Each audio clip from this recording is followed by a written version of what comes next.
Hello दोस्तों, बहुत बहुत स्वागत है आपका द लर्निंग क्लासेस में।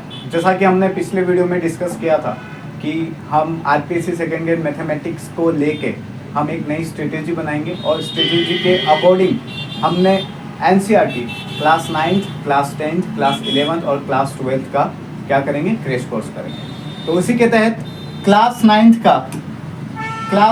चैप्टर नंबर 1 जिसका नाम है नंबर सिस्टम, ठीक है, और हिंदी और इंग्लिश दोनों को साथ में लेके चलेंगे तो किसी भी मीडियम के विद्यार्थियों को कुछ दिक्कत नहीं होगी। दोनों चीज़ें कंबाइन लेके चलेंगे, ठीक है। तो एनसीईआरटी क्रैश कोर्स है, जितना भी हो सके अपने दोस्तों के साथ शेयर करें और ये चीज़ आपको बहुत ज़्यादा फायदा देगी आगे। आप ये यकीन मानना, जब आप क्रैश कोर्स खत्म करोगे ना 9th, 10th, 11th, 12th का, आपको बहुत ज़्यादा फर्क नजर आएगा। ऐसे ऐसे क्वेश्चन आप कर पाओगे जो अभी नहीं कर पा रहे, ठीक है। और हर एक चैप्टर के बाद आप आरडी शर्मा सॉल्व करना बिल्कुल नहीं भूलें, ठीक है। आरडी शर्मा, हर एक चैप्टर के बाद आपको आरडी शर्मा के बहुत सारे क्योंकि उसमें क्वेश्चंस बहुत है, उसमें प्रैक्टिस आपकी बहुत ज्यादा होगी, ठीक है। तो इस चीज का ध्यान में रखना। तो चलते हैं, आज की क्लास की शुरुआत करते हैं। शुरू करने से पहले आप लोगों से रिक्वेस्ट है कि आपने अभी तक टीएलसी प्रतापगढ़ के टेलीग्राम चैनल को ज्वाइन नहीं किया है तो आप इस क्यूआर कोड को स्कैन कर सकते हैं और हमारे टेलीग्राम चैनल से जोड़ सकते हैं। आप स्क्रीनशॉट ले सकते हैं, अपने दोस्तों के साथ शेयर कर सकते हैं इस स्क्रीनशॉट को। और बताना चाहूँगा कि इस टेलीग्राम चैनल पे हमारे पास 2 चैनल है। एक तो डिस्कशन ग्रुप है जिसमें आरपीएससी सेकेंड ईयर मैथमेटिक्स के लिए स्पेशली हमने एक डिस्कशन चैनल बना रखा है जिसमें आप अपने डाउट्स भेज सकते हैं और कुछ भी दिक्कत आपको या फिर कुछ भी प्रश्न हो तो आप वहाँ पे कर सकते हैं, ठीक है। और इस टेलीग्राम पे आपको एडिशनली क्या क्या चीज़ें प्रोवाइड होंगी वो चीज़ों के बारे में मैं आपको बताता हूँ। एक तो आपको एजुकेशनल न्यूज़ प्रोवाइड होगी, क्लास की पीडीएफ, जो ये क्लास होने वाली है उसकी पीडीएफ भी आपको इस टेलीग्राम चैनल पे ही प्रोवाइड होगी। उसके बाद schedule class link, daily quiz होगी जिससे आप अपनी तैयारी को और मजबूत कर सकते हैं और क्लास का शेड्यूल आपको टेलीग्राम चैनल पे ही प्रोवाइड किया जाएगा, ठीक है। तो शुरू करते हैं हमारे एनसीईआरटी का crash course chapter number 1 Shri Ganesh करते हैं। चलिए, तो पहला पेज क्या है? पहला पेज ये है, इसमें आपको एक नंबर लाइन दे रखी है। सबसे पहले आपको नंबर लाइन पढ़ना है। क्यों पढ़ना है मैं बताता हूं आपको। जैसे कि यहाँ पर एक नंबर लाइन है, ठीक है। इस नंबर लाइन पे किस किस तरीके के नंबर्स आ सकते हैं, ठीक है, उन्हीं नंबर्स को हम लोग पढ़ेंगे। जैसे कि हो गया natural numbers, whole numbers, third आ गया इंटीजर्स, फोर्थ आ गया आपका रेशनल नंबर और फिफ्थ आ गया इनरेशनल नंबर। इसको बोलते हैं प्राकृत संख्या, होल नंबर को बोलते हैं पूर्ण संख्या, इंटीजर्स को बोलते हैं पूर्णांक संख्या और रेशनल नंबर को बोलते हैं परिमेय संख्या और इनरेशनल नंबर्स को हम लोग बोलते हैं अपरिमेय संख्या, ठीक है। तो शुरू करते हैं। तो यहाँ पर एक नंबर लाइन है। नंबर लाइन का बेसिक ये दे रखा है कि अगर आप 0 से शुरू करते हैं, ये लड़की जैसे इस तरफ चल रही है, 0 से अगर वो इस तरफ चल के आएगी तो यहाँ पे आपको सारी प्लस वाली डिजिट्स देखने को मिलेंगी, ठीक है। और 0 से इस तरफ चलेंगे तो आपको सारी माइनस वाली डिजिट्स को देखने को मिलेगा, ठीक है। और सेंटर में आपका क्या रहेगा, 0।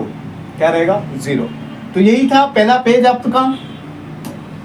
दूसरा पेज क्या कह रहा है, देखिए यहाँ पर एक लड़की है जो थोड़ा सा डीप नॉलेज हम लोग देखेंगे, ठीक है। तो थोड़ा सा उसके लिए प्रिपेयर रहना आप लोग। यहाँ पर एक लड़की है जो एक बैग लेके खड़ी है। उसमें उसने क्या किया, सबसे पहले नेचुरल नंबर्स रखे उस बैग के अंदर, ठीक है। नेचुरल नंबर्स मतलब कि नेचुरली आपके माइंड से, आपके मुंह से जो नंबर्स निकल के आते हैं, जैसे आप कुछ काउंटिंग करते हैं तो आप 1 2 3 4 ऐसे शुरू करते हैं, ठीक है। तो ये एक नेचुरल है। नेचुरलिटी में आप उन नंबर्स को कह सकते हैं कि नेचुरल नंबर्स किसे कहते हैं, जो नेचुरल नंबर जो कि 1 2 3 और आगे अनंत तक चलते हैं, ठीक है। और नेचुरल नंबर को हम लोग n से रिप्रेजेंट करते हैं। किससे प्रेजेंट करते हैं, n से रिप्रेजेंट करते हैं, ठीक है। इसको हम क्या कहते हैं? प्राकृत संख्या। क्या कहते हैं? प्राकृत संख्या। आगे चलते हैं।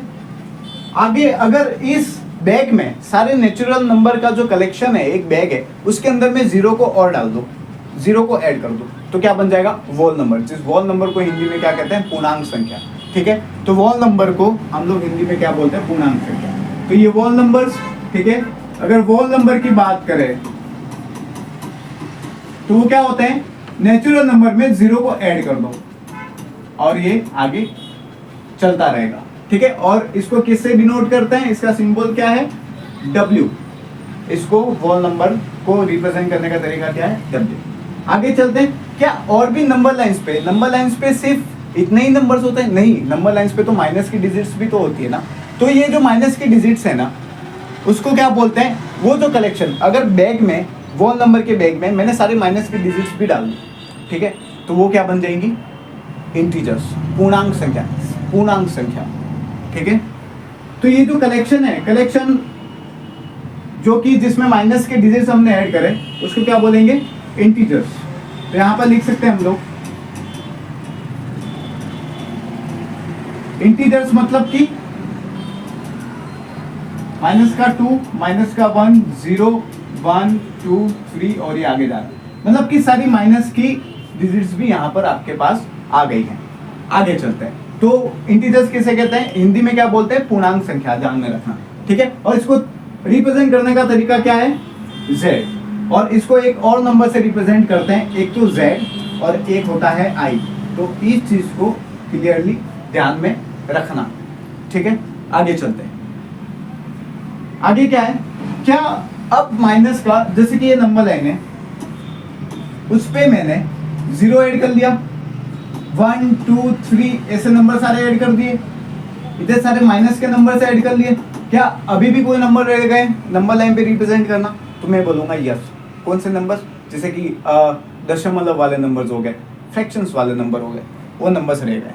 ठीक है, तो वो नंबर्स को भी मैं उस बैग में ऐड कर देता हूँ। कौन से बैग में? जो मेरा कलेक्शन है इंटीजर्स का, पूर्णांक संख्या का कलेक्शन है, उसके अंदर मैं सारे फ्रैक्शंस वाले नंबर्स और सारे दशमलव प्रसार वाले नंबर्स ऐड कर देता हूँ। ठीक है, तो वो क्या बन जाएगी? इस कलेक्शन को हम लोग बोलेंगे रेशनल नंबर का कलेक्शन।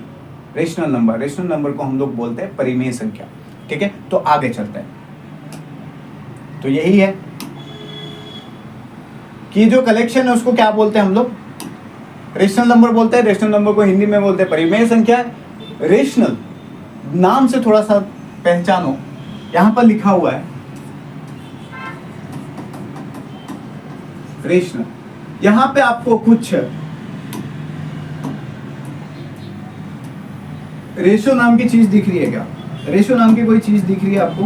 बिल्कुल सर, रेशो क्या होता है? रेशो क्या होता है? अगर कोई संख्या है जैसे कि 1/2, उसको मैं 1:2 लिख सकता हूं, बिल्कुल लिख सकता हूं। तो यही है रेशो वाले जितने भी नंबर्स हैं। ठीक है, जिन नंबर्स को मैं रेशो की फॉर्म में लिख सकता हूं वो परिमेय संख्या कहलाती है। मतलब रेशो, मतलब अगर इसको मैं P ले लूं और इसको Q ले लूं तो सबके लिए सेटिस्फाई हो जाएगी चीज। कैसे? तो रेशनल नंबर की डेफिनेशन क्या है कि if it can be written in the form P/Q, जिसको भी P/Q की फॉर्म में लिख सकते हैं वैसे नंबर्स क्या कहलाते हैं? परिमेय संख्या कहलाते हैं। ठीक है, और इसकी एक कंडीशन है। कंडीशन क्या है कि P और Q क्या हो जाने चाहिए? इंटीजर्स। इंटीजर्स का मतलब होता है पूर्णांक संख्या। P और Q क्या होने चाहिए? इंटीजर्स, पूर्णांक संख्या। और जहां पर Q क्या है? Q 0 नहीं है। तो यहां पर लिख सकते हैं हम लोग कि रेशनल नंबर उन्हें कहते हैं जिन्हें हम P/Q की फॉर्म में लिख सकते हैं, और जहां पर P and Q are integers. Integers का मतलब होता है पूर्णांक संख्या। ठीक है, P and Q are integers, और Q क्या होना चाहिए? 0 नहीं होना चाहिए। अब सर ये चीज आपने क्यों लिखी? तो देखिए, अगर मैं 1 के नीचे 0 लिख दूं, 2 के नीचे 0 लिख दूं, तो ये नंबर्स एप्लीकेबल है क्या? ये चीज हम लिख सकते हैं? तो मैं बोलूंगा जब भी किसी संख्या के नीचे बटे में 0 आ जाए तो वो होता है नॉट डिफाइंड। इसको हम लोग डिफाइन नहीं कर सकते। ठीक है, तो इसलिए यहां पर कहा गया है कि Q 0 नहीं होगा। क्यू जीरो नहीं होगा। इसलिए यहाँ पर आपको क्लियरली कहा गया है कि क्यू जीरो नहीं होगा। क्या हम लोग इसे उल्टा कर सकते हैं, जैसे कि 0/1 लिख सकते हैं, 0/2 या फिर कुछ अदर नंबर्स भी हम लोग लिख सकते हैं क्या? तो मैं बोलूँगा यस। अगर किसी संख्या के ऊपर 0 आ रहा है ना, तो वो क्या कहलाएगा, इसकी वैल्यू हमेशा 0 ही है, इसकी वैल्यू भी 0 ही है। ठीक है, तो ये चीज जान लो, P 0 हो सकता है, Q 0 नहीं हो सकता। ठीक है, तो ये हो गया हमारा रेशनल नंबर, जिसको P/Q की फॉर्म में लिखा जा सकता है, वो कहलाते हैं रेशनल नंबर। ठीक है, अब एक और चीज आपको देखनी है। क्या देखनी है? इस चीज को यहां से मैं इरेज करता हूं एक बार। चलिए, तो अगर जैसे कि मैंने यहाँ पर लिखा 1/2, 1/2 को तो मैं 2/4 भी तो लिख सकता हूँ, 2/4 को मैं 4/8 भी तो लिख सकता हूँ, क्योंकि ये कट कटा के वापस 1/2 ही तो आएगा। क्लियर? इसको मैं 6/12, मतलब ऐसे में बहुत सारे नंबर्स लिख सकता हूँ। ऐसे मतलब कि हर एक रेशनल नंबर, ठीक है, इस तरीके के हो तो उसको हम लोग कहते हैं equivalent rational numbers. Equivalent rational numbers का मतलब होता है हिंदी में समतुल्य परिमेय संख्याएं। ठीक है, समतुल्य परिमेय संख्या। अब आप बोलोगे कि सर क्वेश्चन आना चाहिए, 2/4 को हम लोग नंबर लाइन पे रिप्रेजेंट कर सकते हैं क्या? हमको वही नंबर पढ़ने जो नंबर लाइन पे रिप्रेजेंट कर सके। ठीक है, तो क्या 2/4 को हम नंबर लाइन पे रिप्रेजेंट कर सकते हैं? आपको एक चीज क्लियर कर दूं कि 2/4 को नंबर लाइन पे रिप्रेजेंट करने से पहले उसको इस फॉर्म में लेके आना पड़ेगा। किस फॉर्म में? आप बोलोगे सर किस फॉर्म में? 4/8 को तो मैं ये भी तो लिख सकता हूँ, एक बार काटने के बाद लिख सकता हूँ ना, 2/4 लिख सकता हूँ। तो सर मुझे कैसे पता चलेगा कि मुझे इस फॉर्म में लेके आना है? तो उसके लिए मैं आपको बता दूं, P और Q इन दोनों के अंदर कोई कॉमन फैक्टर नहीं होना चाहिए, no common factor other than 1। एक के सिवा कोई भी कॉमन फैक्टर नहीं होना चाहिए इसके अंदर। इस चीज का ध्यान में रखना, एक के सिवा कोई भी कॉमन फैक्टर नहीं होना चाहिए। ठीक है, तो ऐसे नंबर्स जिनके कोई भी कॉमन फैक्टर नहीं है सिवाय एक के, तो उनको बोलते हैं को प्राइम नंबर्स। ठीक है, तो ये हो गया इक्विवेलेंट रेशनल नंबर्स हमने पढ़ लिया। ठीक है, को प्राइम नंबर्स सह-अभाज्य संख्या, हिंदी में क्या बोलते हैं? सह-अभाज्य संख्या। तो ऐसे नंबर्स को हम लोग क्या बोलते हैं? यहाँ पे मैं लिख देता हूँ, ऐसे नंबर्स को हम लोग बोलते हैं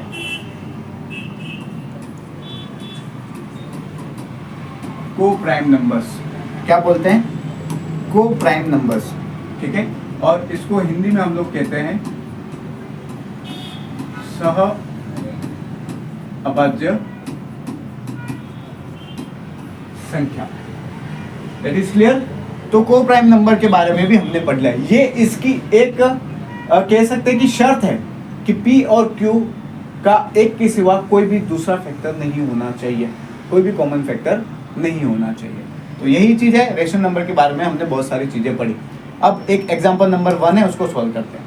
every whole number is a natural number, मतलब कि every whole number is a natural number. ठीक है, होल नंबर का मतलब क्या होता है? पूर्ण संख्या। और नेचुरल नंबर का मतलब होता है प्राकृत संख्या। क्या सारी पूर्ण संख्याएं प्राकृत संख्याएं हैं? क्या सारी पूर्ण संख्या प्राकृत संख्याएं हैं? तो आप बोलोगे सर नहीं। क्यों? क्योंकि किस तरफ लिखे हैं? एक मिनट, इसको थोड़ा सा एडजस्ट करते हैं। ठीक है, चलो।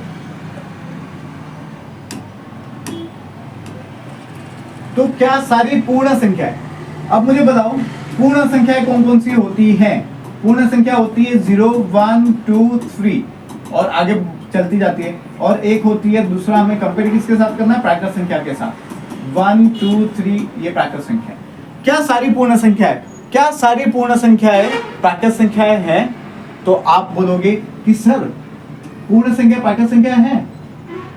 नहीं है। क्यों? क्योंकि इसमें तो 0 नहीं आ रहा सर, 0 नहीं आ रहा। तो हाँ, ये गलत स्टेटमेंट है, ये फॉल्स हो गया। आगे चलते हैं। Every integers is a rational number, sir ये PDF क्लियरली शो हो रही है, जूम करना है, ठीक है, एक मिनट।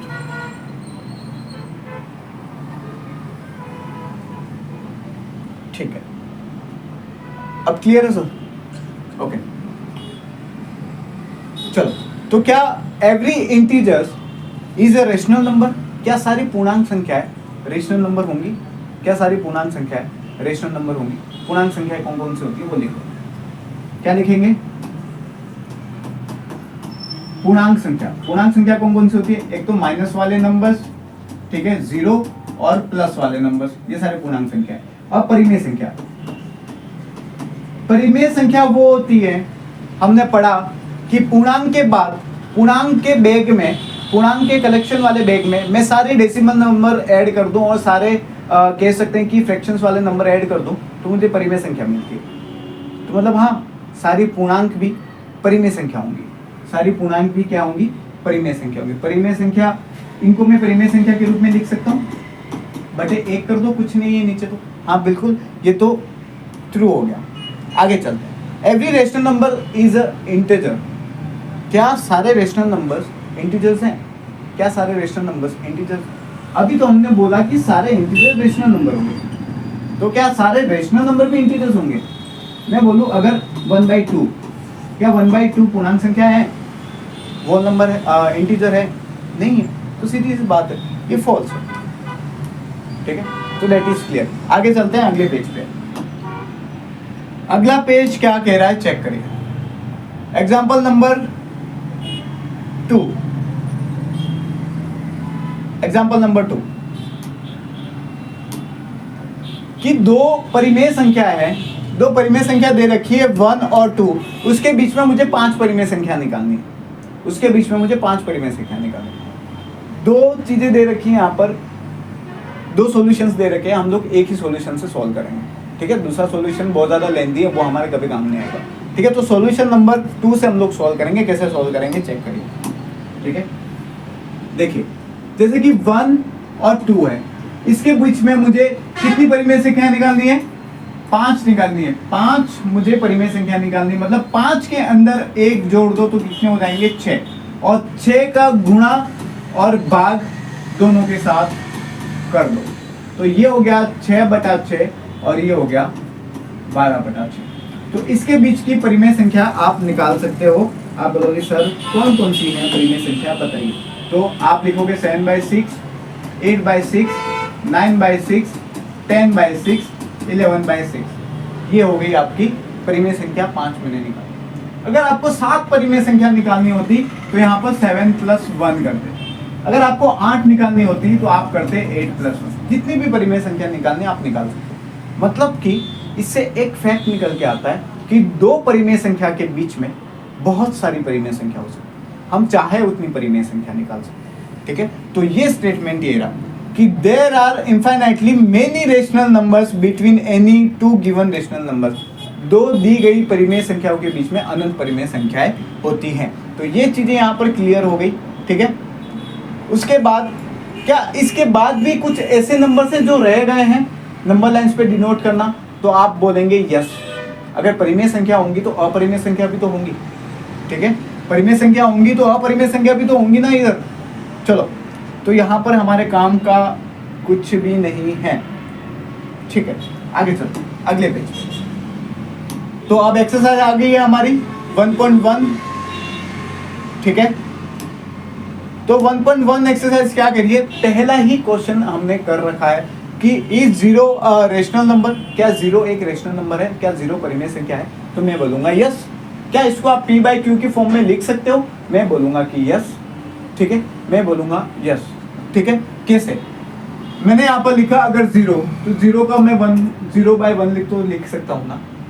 मतलब इसका मतलब क्या हो गया 0, इसको 0/2005, 0/25, 0/100 कुछ भी लिख सकता हूँ, नीचे कुछ भी लिखो, आंसर तो 0 ही तो आना है, ठीक है। तो ये चीज क्लियर हो गई होगी कि 0 भी एक परिमेय संख्या होती है, ठीक है। अगला क्वेश्चन, 3 और 4 के बीच में कितनी रेशनल नंबर्स निकालना है मुझे? कितने रेशनल नंबर निकालने हैं? 6 रेशनल नंबर निकालना है, ठीक है।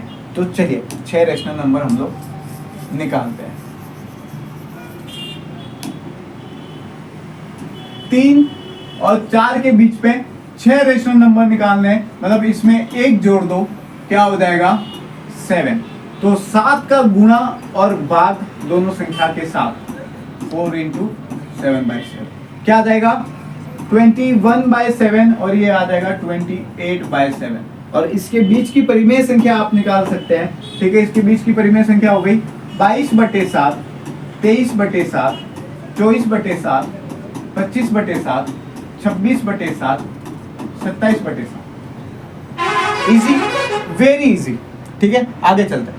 अब नंबर्स कुछ बदल दिए इन्होंने। नंबर्स कैसे बदल दिए?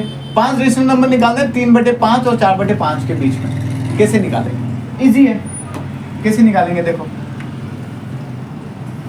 3/5 और 4/5 के बीच में मुझे कितने रेशनल नंबर्स निकालने थे? मुझे रेशनल नंबर निकालना है 5, ठीक है। तो मैं क्या करूंगा 5 + 1 क्या हो जाएगा 6 और 6 का गुणा और भाग इस नंबर के साथ और 6 का गुणा और भाग इस नंबर के साथ। ये हो गया 18/30 और ये हो गया 6 चौके 24, 24/30, ठीक है। आगे चलते हैं, कैसे हो जाएगा? कौन कौन से नंबर्स निकल के आ गए चेक करो, कौन कौन से नंबर्स निकल के आ गए। नंबर आ गए 19/30, 20/30, 21/30, 22/30, 23/30 और 24/30। 1 2 3 4 5 रेशनल नंबर हमने निकाल दिए। अब क्वेश्चन ये आता है कि सर हम लोग एनसीईआरटी कर रहे हैं, ऐसे क्वेश्चन आएंगे। एक क्वेश्चन को थोड़ा सा मॉडिफाई करते हैं। 2 नंबर्स दे रहा हूं, उसके बीच में 5 रेशनल नंबर्स निकालने हैं। एक मैं कह रहा हूं 7/2 और एक कह रहा हूं मैं 5/3। क्या फर्क है इन दोनों क्वेश्चन में? पिछले क्वेश्चन में हमारा जो डिनोमिनेटर था, मतलब कि जो हमारा हर था, वो क्या है सेम दे रखा है, और इन क्वेश्चन में हर सेम नहीं दे रखा। तो सेम बनाना पड़ेगा, सेम बनाना पड़ेगा। कैसे बनाएंगे, कैसे बनाएंगे? आपने एक चीज देखी होगी, अगर कोई रेशो है, ठीक है, इसके अंदर मैं किसी भी संख्या का गुणा करूं तो बात करना कंपलसरी है। ये चीज चेंज होगी? नहीं चेंज होगी, क्योंकि आगे जाके कट जाएगी, ठीक है। वैसे ही क्या मैं इनको बना सकता हूं? मैं बोलूंगा कि हाँ, मैं कहीं ना कहीं इनको बना सकता हूं। कैसे? क्या मैं यहाँ पर 3 का गुणा और 3 का भाग कर दूं, और क्या मैं यहाँ पर 2 का गुणा और 2 का भाग कर दूं, तो ये क्या हो जाएगा 21/6 और ये क्या हो जाएगा 10/6। क्लियर? इजी है। अब तो निकल सकते हैं आपके बीच में रेशनल नंबर्स, अब तो निकाल सकते हो ना, अब तो इजीली निकल जाएंगे। अब तो यहाँ पे बहुत सारे निकल रहे हैं। ये देखो 11/6, 12/6, 13/6, 14/6, ठीक है, 15/6, बहुत सारे निकाल सकते हो। मैंने एक रैंडम नंबर्स लिए थे, उसके अकॉर्डिंग बहुत सारे नंबर्स निकल गए, ठीक है। और अगर आपको 5 निकालने, यहाँ पर मुझे गुणा करने की जरूरत नहीं पड़ी। अगर मुझे 5 रेशनल नंबर निकालने तो 5 + 1 × 6 का गुणा और भाग करने की मुझे जरूरत पड़ी नहीं, ठीक है। तो आगे चलते हैं अगले पेज की तरफ। कोई क्वेश्चन रह गया और पीछे? हाँ, अब वापिस से स्टेटमेंट वाले क्वेश्चंस हैं। क्या है कि every natural number is a whole number. Natural numbers क्या होते हैं? नेचुरल नंबर्स क्या होते हैं? नेचुरल नंबर्स होते हैं 1 2 3 4, आगे जा रहा है। होल नंबर्स क्या होते हैं? 0 1 2 3। क्या सारे नेचुरल नंबर होल नंबर के अंदर इंक्लूड है? मैं बोलूंगा कि हाँ है सर, ये है सारे नेचुरल नंबर। तो हाँ, ट्रू। एवरी नेचुरल नंबर, सारी प्राकृतिक संख्याएं पूर्ण संख्याएं होती हैं। ट्रू। आगे चलते हैं। Every integers is a whole number.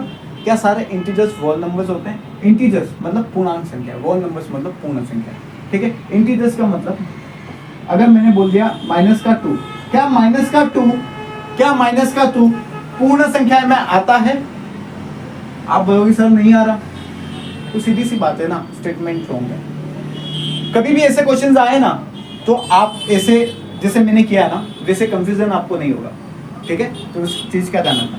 Every rational number is a whole number. क्या सारी परिमेय संख्याएं पूर्ण संख्याएं हैं? क्या सारी परिमेय संख्या पूर्ण संख्या है? अगर मैं बोल दूं 1/2, क्या 1/2 पूर्ण संख्या है? ये रही हमारी पूर्ण संख्या है, ठीक है, 0 1 2 3 4 नहीं आता इसमें नहीं आता 1/2, मतलब ये स्टेटमेंट हो गया, ठीक है। तो चलिए ये हो गया हमारी एक्सरसाइज 1.1 क्लियर, ठीक है। आगे चलो, तो जैसे हम नंबर लाइन पे हमने बात करी थी कि natural number, wall number, integers, rational number. Rational number को डिनोट कैसे करते हैं ये आपको एक बार फिर मैं बता देता हूँ, ये चीज़ रह गई हमारी, ठीक है।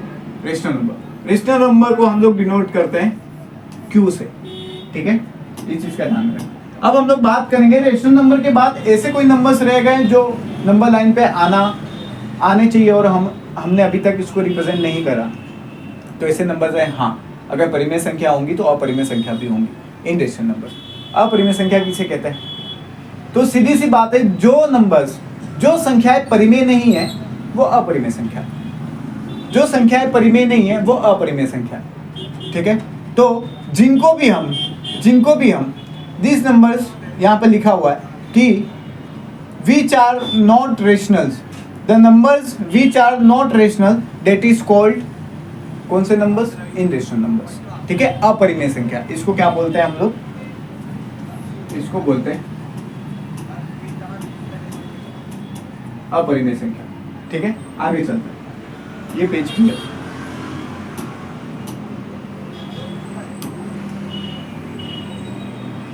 क्वेश्चन निकल के आता है अपरिमेय संख्या का, आप इतिहास उठा के देख लेना पेपर्स का, अपरिमेय संख्या का क्वेश्चन निकल के आता है। और एक एग्जांपल भी मैं दूंगा जो रियलिटी में क्वेश्चन आया है आरपीएससी सेकंड के 2017 में, ठीक है। अब उससे पहले आपको ये जानना होगा कि कौन कौन से नंबर्स अपरिमेय संख्या होती है। तो सबसे पहले तो एक सीधा सा और सिंपल सा जवाब आपको इसका देना चाहूंगा। स्क्वायर रूट के बारे में आपको पता होगा कि स्क्वायर रूट्स क्या होते हैं, ठीक है। स्क्वायर रूट मतलब कि अगर मैं √4 लिखूं तो उसका मतलब होता है 2, अगर मैं √16 लिखूं तो उसका मतलब होता है 4, ठीक है। तो स्क्वायर रूट मतलब कि मैंने क्या किया, देखो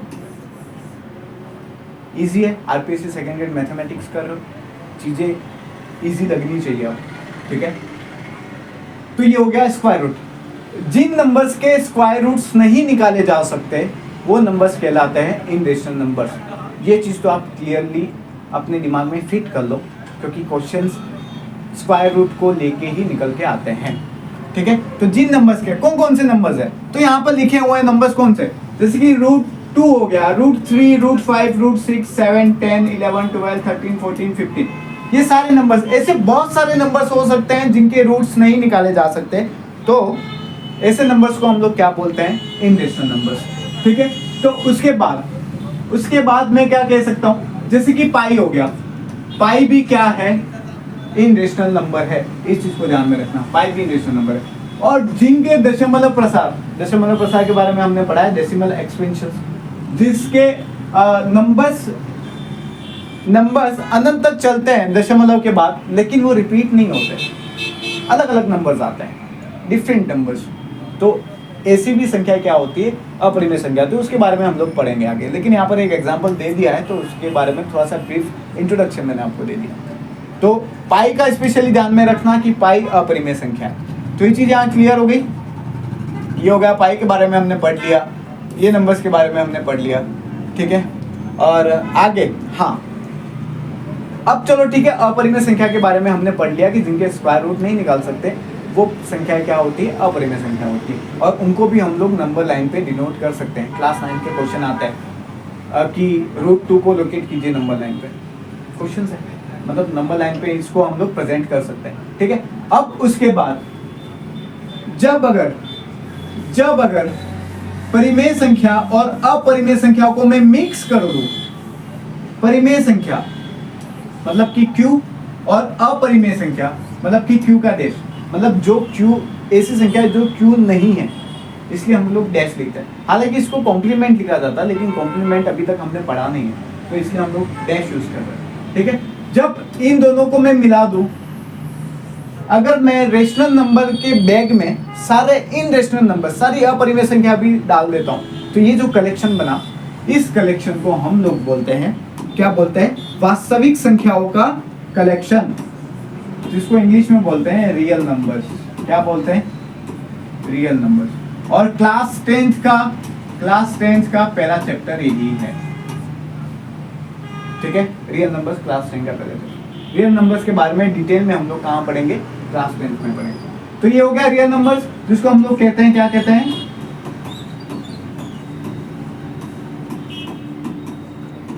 वास्तविक संख्या, ठीक है।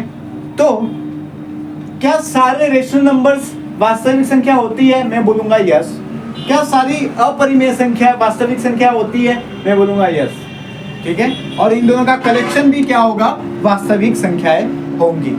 अब एक चीज हमेशा बता दूं, अगर मैंने नंबर लाइन ड्रॉ करी है तो इस नंबर लाइन पे हर एक संख्या का एक यूनिक पॉइंट होगा। यूनिक पॉइंट का मतलब कि अगर किसी नंबर लाइन पे कोई बिंदु मैंने डिनोट किया है तो उसके ऊपर अगर मुझे उसको कह सकते हैं एक तरीके से बोर्ड पे समझते हैं उसको, जैसे कि नंबर लाइन है, यहाँ पे 0, अगर यहाँ पे 1 है तो 1 के लिए एक स्पेशल पॉइंट है नंबर लाइन पे, एक स्पेशल क्या है, पॉइंट है। और इस पॉइंट पे 1 के अलावा मैं किसी और नंबर्स को डिनोट नहीं कर सकता, 1 के अलावा किसी और नंबर को डिनोट नहीं कर सकता। इसका मतलब कि नंबर लाइन पे हर एक पॉइंट पे कोई ना कोई नंबर होगा और हर नंबर लाइन पे रिप्रेजेंट किया जा सकता है, ठीक है। यही लाइन यहाँ पर लिखी हुई है। तो लाइन ये कह रही है कि every real number is represented by a unique point on the number line, also every point on the number line represents a unique real numbers, ठीक है। तो ये चीज है, यही चीज जो हिंदी में मैंने बोली वही चीज है, ठीक है। मैं भी हिंदी मीडियम से, ज़्यादा घबराने की ज़रूरत नहीं है, ठीक है। एक्चुअली क्या है कि इंग्लिश में पढ़ना सीखोगे ना तो आगे जाके बहुत ज़्यादा बेनिफिट आपको मिलेगा। मैं भी हिंदी में ही पढ़ाता था, आपने पिछले वीडियोस देखे। मैंने थोड़ा सा स्किल्स को डेवलप किया, थोड़ा सा इंग्लिश करना इसलिए चालू किया क्योंकि बहुत सारी चीज़ें हिंदी में समझ में नहीं आती, वो इंग्लिश में बहुत ईजी वे में समझ में आ जाती है। और ये जनरल इंग्लिश है, क्लास 9th में कैसी ही इंग्लिश दे देगा, ठीक। क्लास 9, 10, 11, 12 में इतनी ही इंग्लिश देगा जितने बच्चे समझ सकते हैं, ठीक है। और हम लोग तो आरपीएससी सेकेंडरी मैथमेटिक्स कर रहे हैं। तो ये चीज़ होगी कि नंबर लाइन पे हर एक पॉइंट का एक यूनिक नंबर होता है। आगे चलते हैं,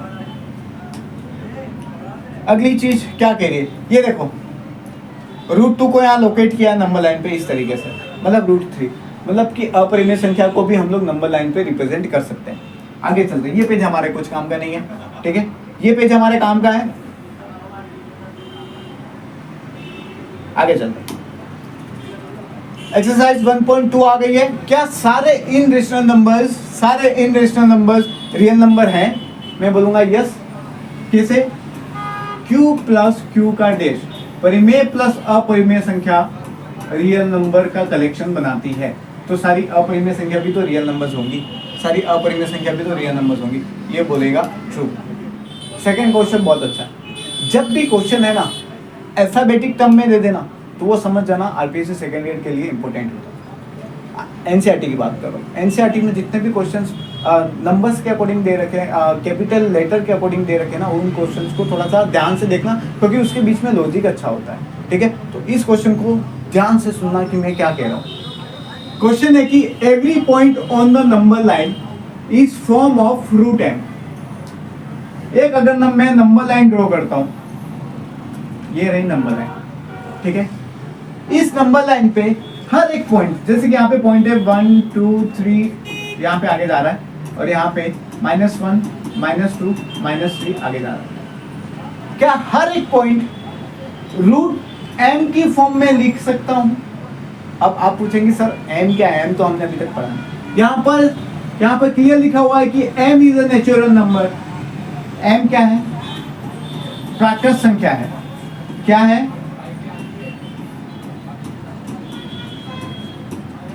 प्राकृत संख्या। प्राकृत संख्या मतलब 1, 2, 3, 4 अनंत तक जाएगी। मतलब कि अगर इन प्राकृत संख्या को इसके अंदर मैं डालूंगा तो क्या होगा, मुझे नंबर लाइंस के सारे नंबर्स मिलने चाहिए। यही तो कह रहा है क्वेश्चन कि हर एक पॉइंट इस फॉर्म से डिनोट किया जा सकता है। क्या ये ट्रू है या फॉल्स? तो इसके लिए हम लोग चेक करेंगे। क्या चेक करेंगे? m के अंदर सबसे पहले 1 डालो, तो क्या निकल के आ गया 1 प्लस माइनस 1। ठीक है, m के अंदर 2 निकालो तो आपका आ गया √2 ही आएगा। m के अंदर 3 को लिखो, आपका आ जाएगा √3 ही। m के अंदर 4 को लिखो तो आपका आ जाएगा प्लस माइनस 2। मतलब कि आप जैसे जैसे आगे बढ़ोगे आपको अपरिमेय संख्याएं, परिमेय संख्याएं सबके फॉर्म्स आपको मिलेंगे। लेकिन एक चीज आपने नोटिस करी, इस नंबर लाइन पे 0 भी है, 0 भी है। क्या ऐसी कोई प्राकृत संख्या में m की जगह रख सकता हूं कि जिसकी वैल्यू 0 आ जाए? क्या ऐसा कोई नंबर मैं यहां रख सकता हूं प्राकृत संख्याओं में सिर्फ कि इसकी वैल्यू 0 आ जाए? क्योंकि 0 भी तो एक पॉइंट है, 0 को भी तो रिप्रेजेंट करना है। तो ये हो सकता है? बिल्कुल पॉसिबल नहीं। ठीक है, बिल्कुल पॉसिबल नहीं होगा। तो हम कह सकते हैं कि ये कथन सरासर गलत है कि जो भी एवरी पॉइंट नंबर लाइन पे जो हर एक पॉइंट है उसको √m की फॉर्म में हम लोग नहीं लिख सकते हैं। तो ये हो गया फॉल्स। आगे चलते हैं। Every real number is a rational number. क्या सारे वास्तविक संख्याएं सिर्फ और सिर्फ अपरिमेय संख्या होती है? नहीं, परिमेय संख्या भी तो होती है ना। तो ये भी फॉल्स हो गया। ठीक है, तो इसको हमें नहीं करना। आगे चलते हैं। तो अब हम लोग बात करेंगे रियल नंबर्स और उसके डेसिमल एक्सपेंशंस की। तो चीज़ें यहाँ तक क्लियर हो गई होगी। एक बार फिर से आपको याद दिलाना चाहता हूँ कि आपने अभी तक TLC प्रतापगढ़ के डिस्कशन चैनल, हमारा RPSC सेकेंड ईयर मैथमेटिक्स का एक डिस्कशन चैनल बनाया हुआ जिसमें आप अपने डाउट्स भेज सकते हैं। आपको 24 आवर्स जब भी आपको दिक्कत हो, किसी क्वेश्चन में आप रुके हो, आप जस्ट वहाँ पे पोस्ट करिए, कहीं ना कहीं आपको वहाँ पे आंसर मिल जाएगा। या तो कोई स्टूडेंट आपको उसका जवाब देगा या फिर हमारी फैकल्टीज में कोई आपको उसका जवाब जरूर देगा। ठीक है, तो ज्वाइन करना बिल्कुल नहीं भूलें। आगे चलते हैं। अब हम लोग बात करते हैं रियल नंबर्स और उनके डेसिमल एक्सपेंशंस की। रियल नंबर्स और उनके डेसिमल एक्सपेंशंस की हम लोग बात करते हैं कि रियल नंबर्स क्या होते हैं, उनके डेसिमल एक्सपेंशंस को हम लोग बोलते हैं दशमलव प्रसार। क्या बोलते हैं? दशमलव प्रसार। मैं यहाँ पर लिख देता हूँ, इसको हम लोग बोलते हैं दशमलव प्रसार। क्या बोलते हैं? दशमलव प्रसार। तो ये क्या होता है? दशमलव प्रसार क्या होता है, किस तरीके का होता है, इस चीज को आपको थोड़ा सा देखना होगा। ठीक है, तो चलिए आगे बढ़ते हैं। यहाँ पे कुछ चीजें लिखी हुई है कि अब हम लोग परिमेय संख्या और अपरिमेय संख्याओं को अलग तरीके से डिफाइन करेंगे, अलग तरीके से उसकी डेफिनेशंस को देखेंगे। मतलब जो डेफिनेशन हमने पढ़ी कि जिस संख्या को p/q के फॉर्म में डिनोट किया जा सकता है वो क्या है? परिमेय संख्या। अब परिमेय संख्या को हम अलग तरीके से पढ़ेंगे। किस तरीके से? दशमलव प्रसार के तरीके से, डेसिमल एक्सपेंशन के फॉर्म में किस तरीके से हम लोग इसे लिख सकते हैं। देखिए आगे चलते हैं अगले पेज पे। यहाँ पे सारी चीजें हमारी शायद क्लियर हो गई होंगी। ठीक है, कुछ भी नहीं है। ठीक है, अब हमने क्या किया, दशमलव तो कैसे निकालते हैं? भाग करके ही निकालते हैं। डिवीजन हमको करना पड़ेगा। इसको थोड़ा सा मैं जूम करूंगा। ठीक है, ये थोड़ा सा इंपॉर्टेंट है, ध्यान से सुनना, दिमाग थोड़ा सा हिलेगा पर समझना जरूरी। देखना क्या है। मैंने 3 संख्याएं ली है। एक ली है 10/3, 7/8 और 1/7। इन तीनों का मैंने क्या किया है? भाग किया है।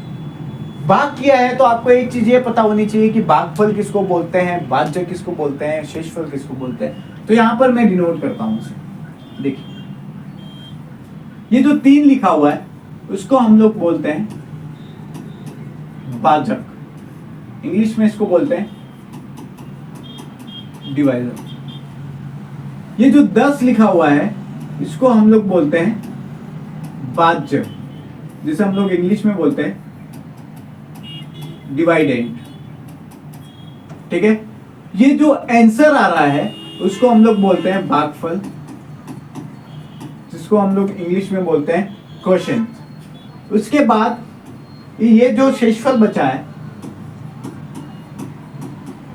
लास्ट में अंतिम तरीके से जो संख्या शेष रह जाती है उसको शेषफल बोलते हैं, इंग्लिश में इसको बोलते हैं रिमाइंडर। ठीक है, तो ये चीज समझ में आ गई। इसको हम लोग इंग्लिश में बोलते हैं ठीक है, आगे चलते हैं। क्या ये चीज समझ में आ गई किसको क्या बोलते हैं? अब मैं इसी नाम से इसको बोलूंगा तो आपको समझ में आना चाहिए। अगर नहीं समझ में आया, वीडियो को थोड़ा सा वापस से पीछे से लो, फिर से समझो, ठीक है। कुछ चीजें एक बार से समझ में नहीं आती है तो ठीक है, एक बार वापस से चेक कर लेते हैं। अब हमने क्या किया यहाँ पर, क्या किया है हमने यहाँ पर, बात करने पे हमको दो कंडीशंस मिल सकती है। वो दो कंडीशंस क्या होंगी? या तो उसका रिमाइंडर, या तो इसका रिमाइंडर क्या हो जाएगा, या तो इसका रिमाइंडर 0 हो जाएगा, या तो इसका रिमाइंडर 0 नहीं होगा। दो ही कंडीशन हो सकती है, या तो 0 हो जाएगा या 0 नहीं होगा, बढ़ता ही जाएगा। दो कंडीशन हो सकती है। अगर 0 नहीं आएगा तो क्या होगा? अगर 0 नहीं आएगा तो या तो ये बार बार रिपीट करेगा या बार बार रिपीट नहीं करेगा। यही चीजें हो सकती हैं। और क्या हो सकती है? यही चीजें हो सकती है। इसको डिटेल में और आगे पढ़ेंगे, लेकिन इसको मैंने इसलिए बताया क्योंकि मैं आपको 2-3 स्पेशल चीजें बता सकूं कि हम लोग अगर बात करते हैं किसी फ्रैक्शंस का तो क्या क्या कंडीशन हमारे सामने आ सकती है, ठीक है। और कितना एक्चुअली क्या होता है, कभी कभी भागफल जो होता है हमारा, शेषफल 0 नहीं आता तो वो बहुत ज्यादा लेंदी हो जाता है। तो हमको कहाँ तक रोकना है, कहाँ तक हम लोग को करना है, इस चीज के बारे में हमें पढ़ना जरूरी है।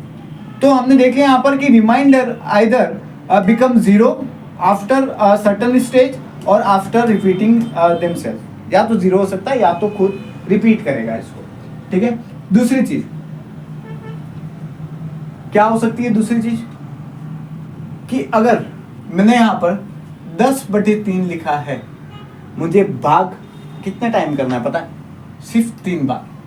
3 बार में मैं क्लियर हो जाऊंगा कि शेषफल आ रहा है या नहीं आ रहा है, शेषफल रिपीट कर रहा है या नहीं कर रहा है। ये सारी चीजें मैं क्लियर कर लूंगा।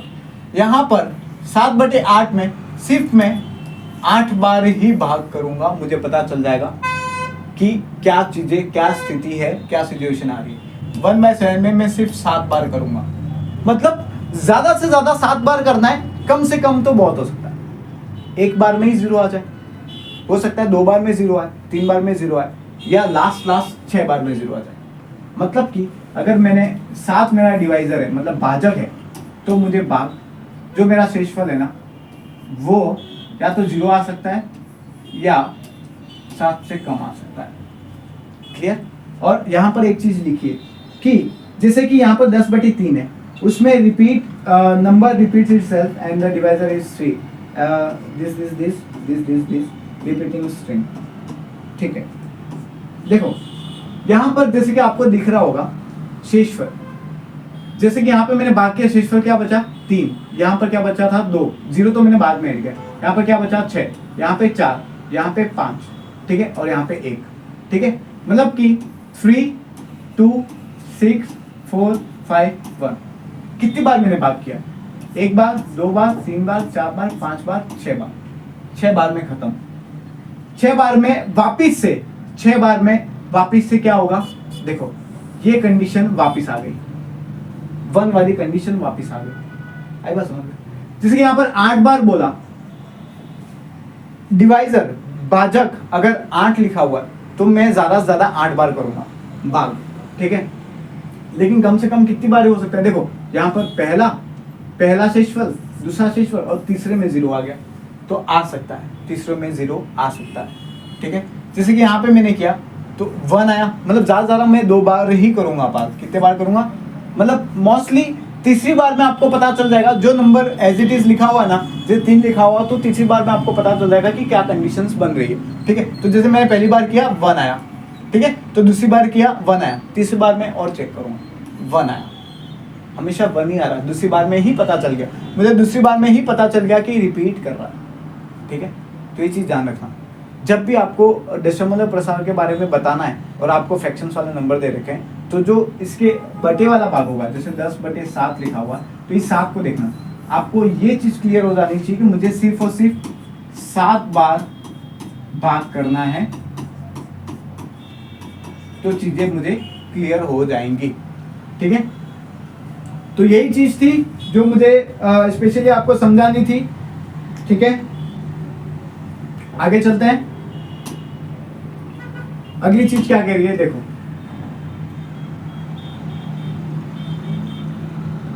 यहां पे दो मेन चीजें हो रही हैं। दो मेन चीजें क्या हो रही है, ठीक है, या तो पहला केस ये है कि रिमाइंडर 0 हो जाए, मतलब शेषफल 0 हो जाए, या तो शेषफल 0 नहीं हो। ठीक है, या तो शेषफल 0 हो जाए या शेषफल 0 नहीं हो। तो हमेशा ध्यान रखो, अगर शेषफल 0 हो रहा है तो मतलब कि ये शांत दशमलव प्रसार कहलाता है। क्या कहलाता है? शांत दशमलव प्रसार, जिसे हम लोग इंग्लिश में कहते हैं टर्मिनेट। ठीक है, कौन सा दशमलव प्रसार है? शांत दशमलव प्रसार। मतलब एक जगह पे जाके उसका आंसर जो है, जो आंसर निकल के आता है, भागफल क्वेश्चन उसका जो है वो एक जगह पे जाके रुक जाता है, मतलब शांत हो जाता है, शांत हो जाता है। ठीक है, तो उसको हम लोग क्या बोलते हैं? शांत दशमलव प्रसार।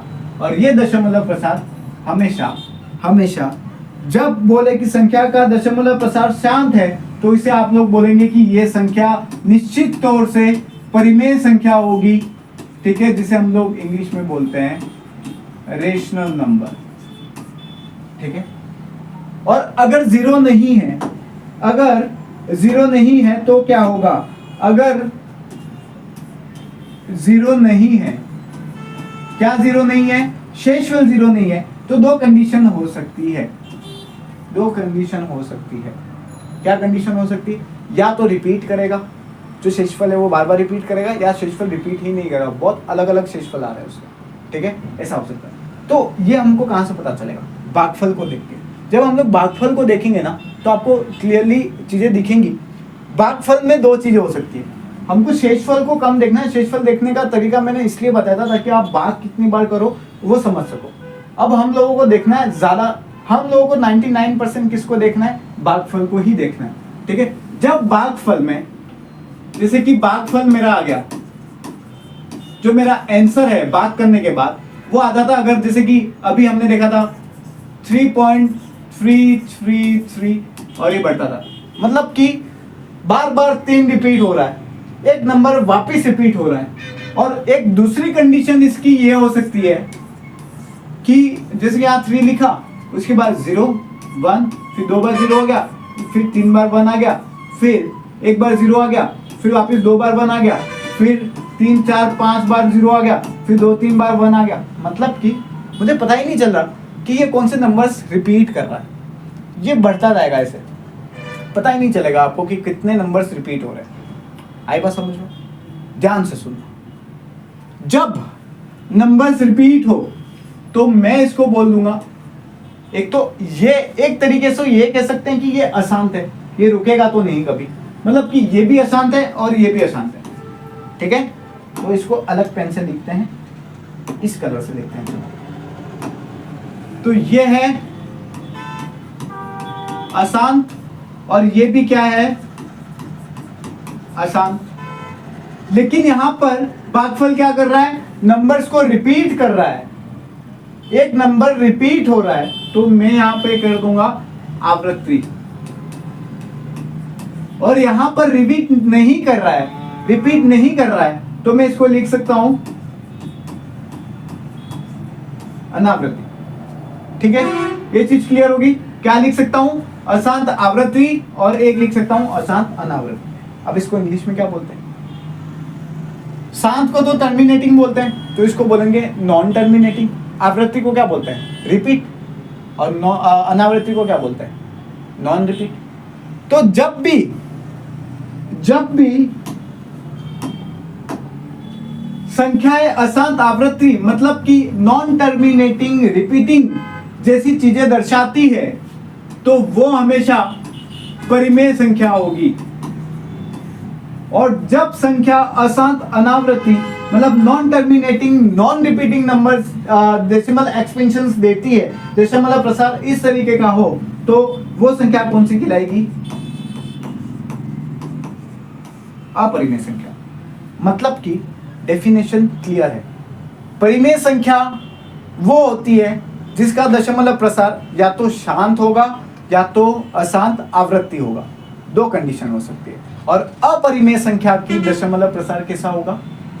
अशांत अनावृत्ति, मतलब कि नॉन टर्मिनेटिंग नॉन रिपीटिंग। इस चीज को क्लियरली लिख देते हैं। चलिए इस चीज को क्लियरली लिख देते हैं हम।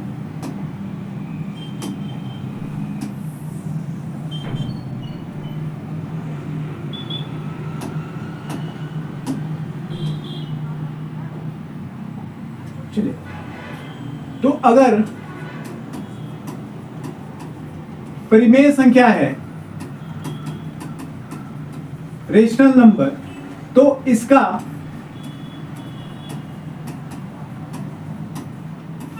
दशमलव प्रसार क्या होगा? या तो शांत या तो अशांत आवृत्ति। ठीक है। दूसरी चीज, अगर अपरिमेय संख्या है तो इसका दशमलव प्रसार जो है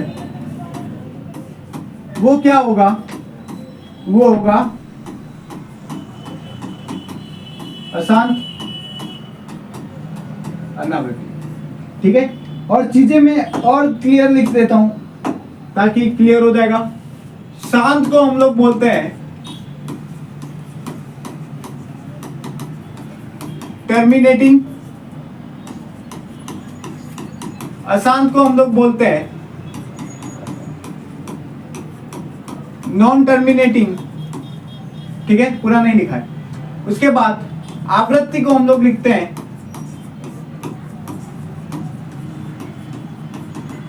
रिपीटिंग, और अनावृत्ति को हम लोग लिखते हैं नॉन रिपीटिंग। ठीक है, चीजें क्लियर? तो इसको आप लिख सकते हो टर्मिनेटिंग, इसको लिख सकते हैं नॉन टर्मिनेटिंग रिपीटिंग, इसको लिख सकते हो non terminating non repeating. Repeating को रिकरिंग भी बोलते हैं, ध्यान रखो। आगे चलते हैं। ये चीज हमारे क्लियर हो गई होगी, ये सारी चीजें क्लियर। अब एक और चीज, क्या इस नंबर को इसी तरीके से लिख सकता हूं? मैं बोलूंगा कि नहीं, इसका तरीका और भी हो सकता है। जैसे कि अगर मैंने यहां पर लिखा 3.33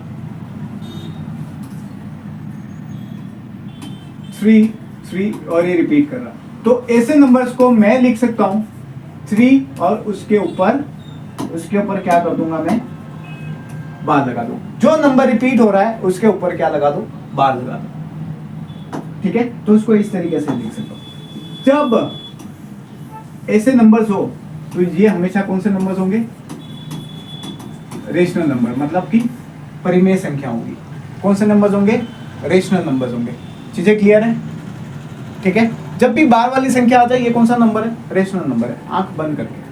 ठीक है, आगे चलो, क्या चीजें रह गई है? जैसे कि यहाँ पे ये नंबर है, इस नंबर को देखो क्या लिखा है, ये रहा।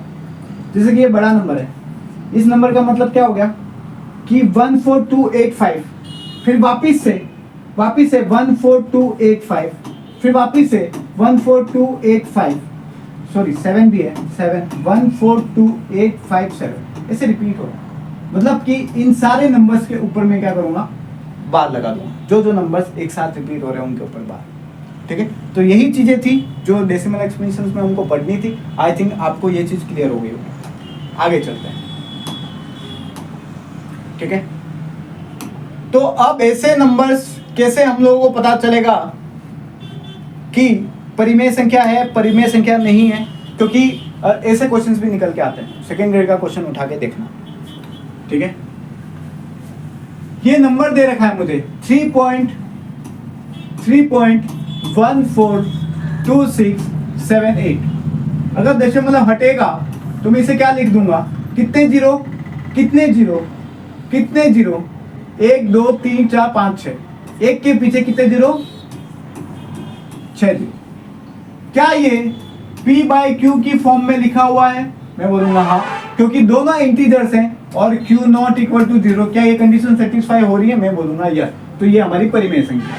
ठीक है, क्या है, परिमेय संख्या। अब जैसे कि ये है 0.3 का बार, मतलब कि ये संख्या कुछ इस तरीके की है, 3 3 3 3 आगे जा रही है। ठीक है, इसको मुझे कन्वर्ट करना है परिमेय संख्या में।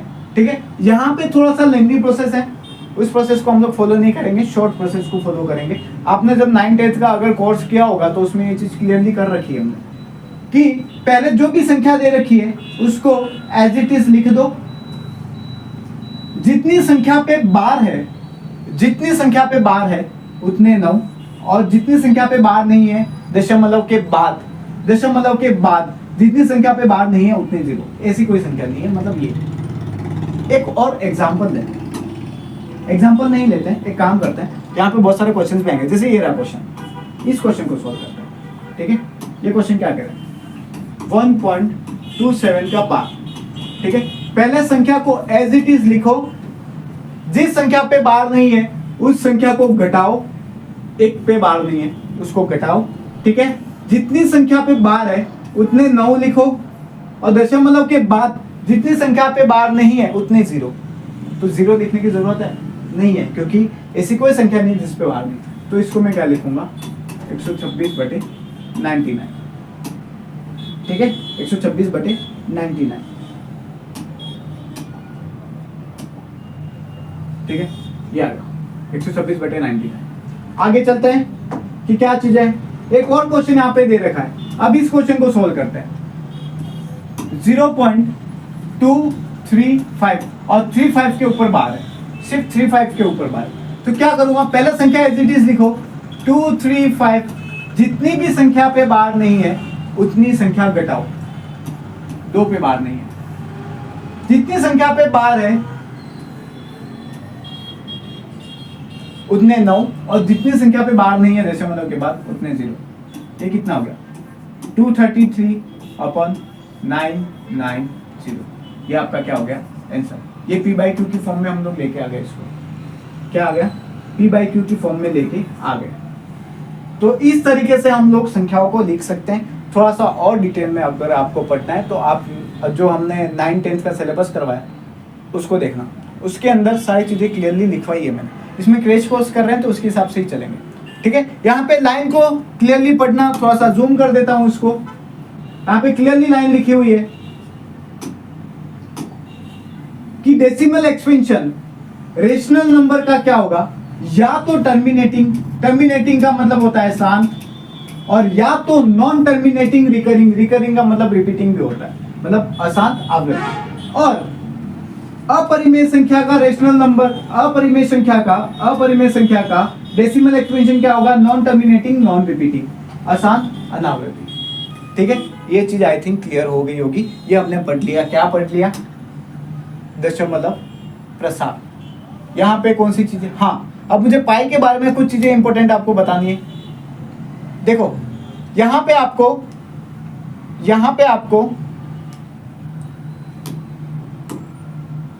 √2 की वैल्यू दे रखी है। ये अपरिमेय क्यों होती है, मैंने आपको बताया था स्क्वायर रूट जिसका नहीं निकलता है वो संख्या कौन सी होती है, अपरिमेय संख्या होती है। तो ये अपरिमेय क्यों होती है, क्योंकि जब इनका डेसिमल एक्सपेंशन हम लोग करते हैं तो ये देखो अशांत अनावृत्ति, कोई भी नंबर रिपीट नहीं होता लेकिन बढ़ता चला जाता है। आगे पाई की वैल्यू देखो, पाई की वैल्यू क्या है, बढ़ता जा रहा है। देखिए आगे कुछ दिख रहा है क्या, ये दिख रहा है 3.14 कुछ ऐसा दिख रहा है क्या आपको, 3.14 जैसा कुछ दिख रहा है क्या, मतलब पाई को हम लोग 3.14 मानते हैं, पता है आपको, ये चीज हमने देखी। पाई को हम लोग 22/7 भी मानते हैं। ठीक है, मतलब उसकी वैल्यू पुट करते हैं।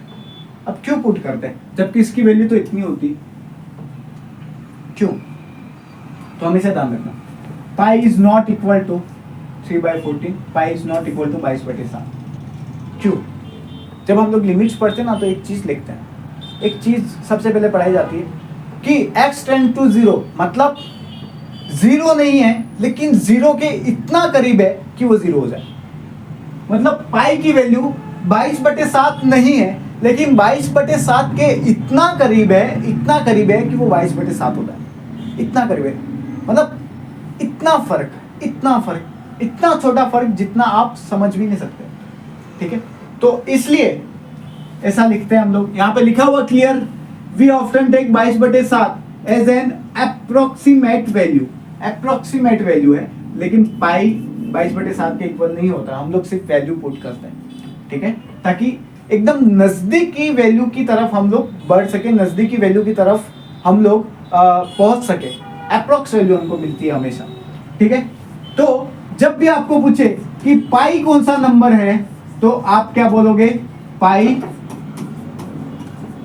इन रेशनल मतलब अपरिमेय संख्या है। जब आपको पीछे 22/7 कौन सा नंबर है, तो आप बोलोगे कि ये तो रेशनल नंबर है। क्यों? क्योंकि ये कंडीशन फॉलो कर रही है। इसको जब मैंने p/q की फॉर्म में लिखा, तो ये तो हो गया मेरा p, ये तो हो गया मेरा q, और q यहाँ पर 0 नहीं है। Condition satisfy.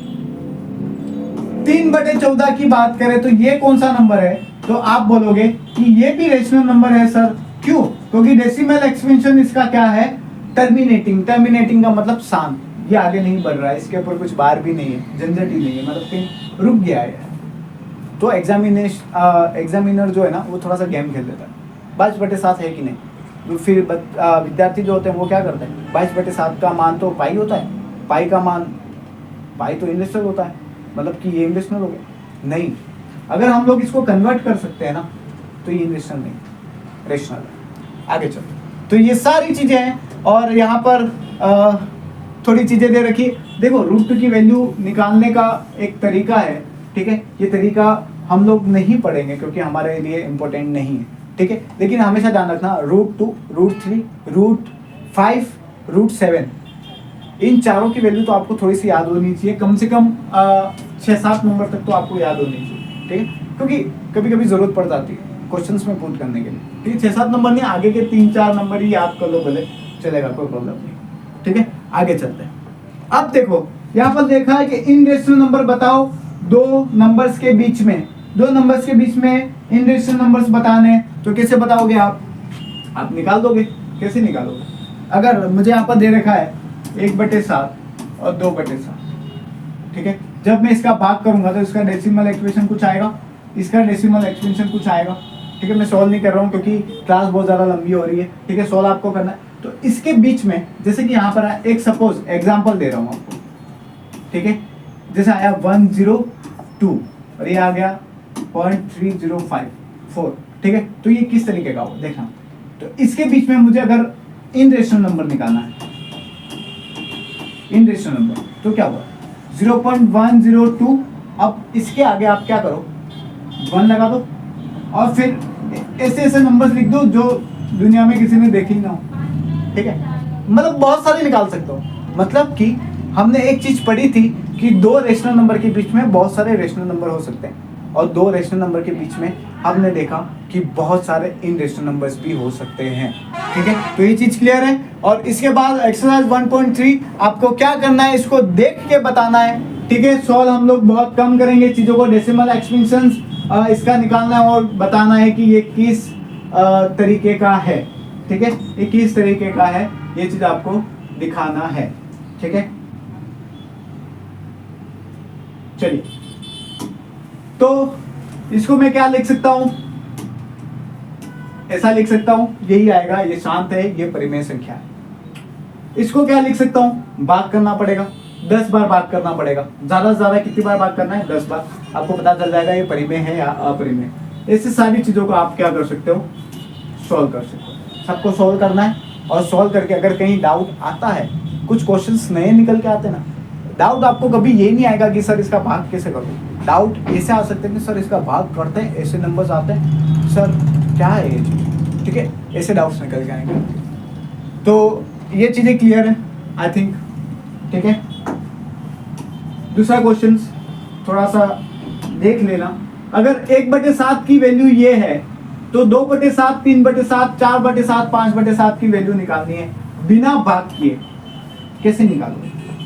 बिना भाग किए आप वैल्यू कैसे निकालोगे? तो मैं आपको बता दूं, अगर मुझे दे रखा है,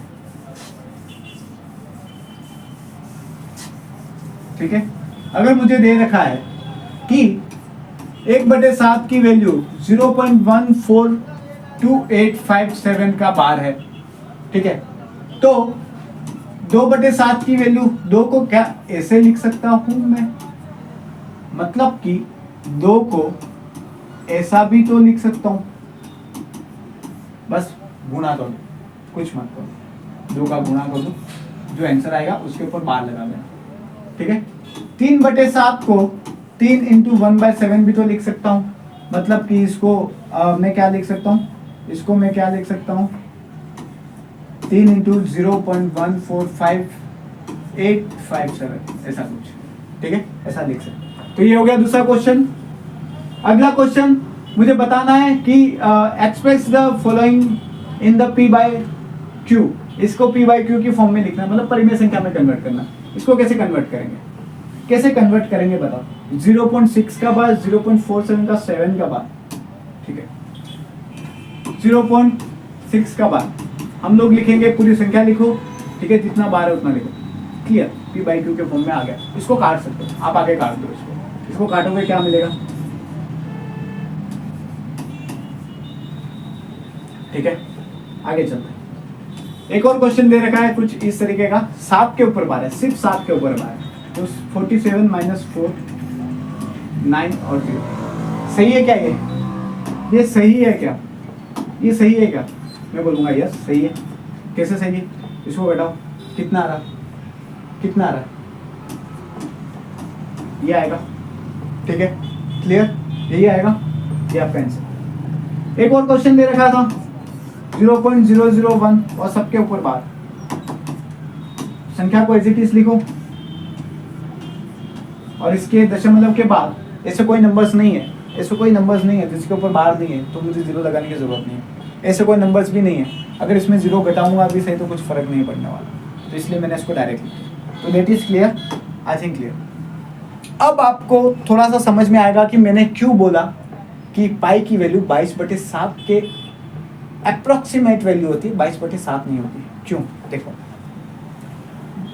क्वेश्चन नंबर 4 देखो, ठीक है, क्वेश्चन नंबर 4 देखो, 0.9999, इसको p बाई क्यू की फॉर्म में लिखना है, इसको क्या मैं ऐसा लिख सकता हूं,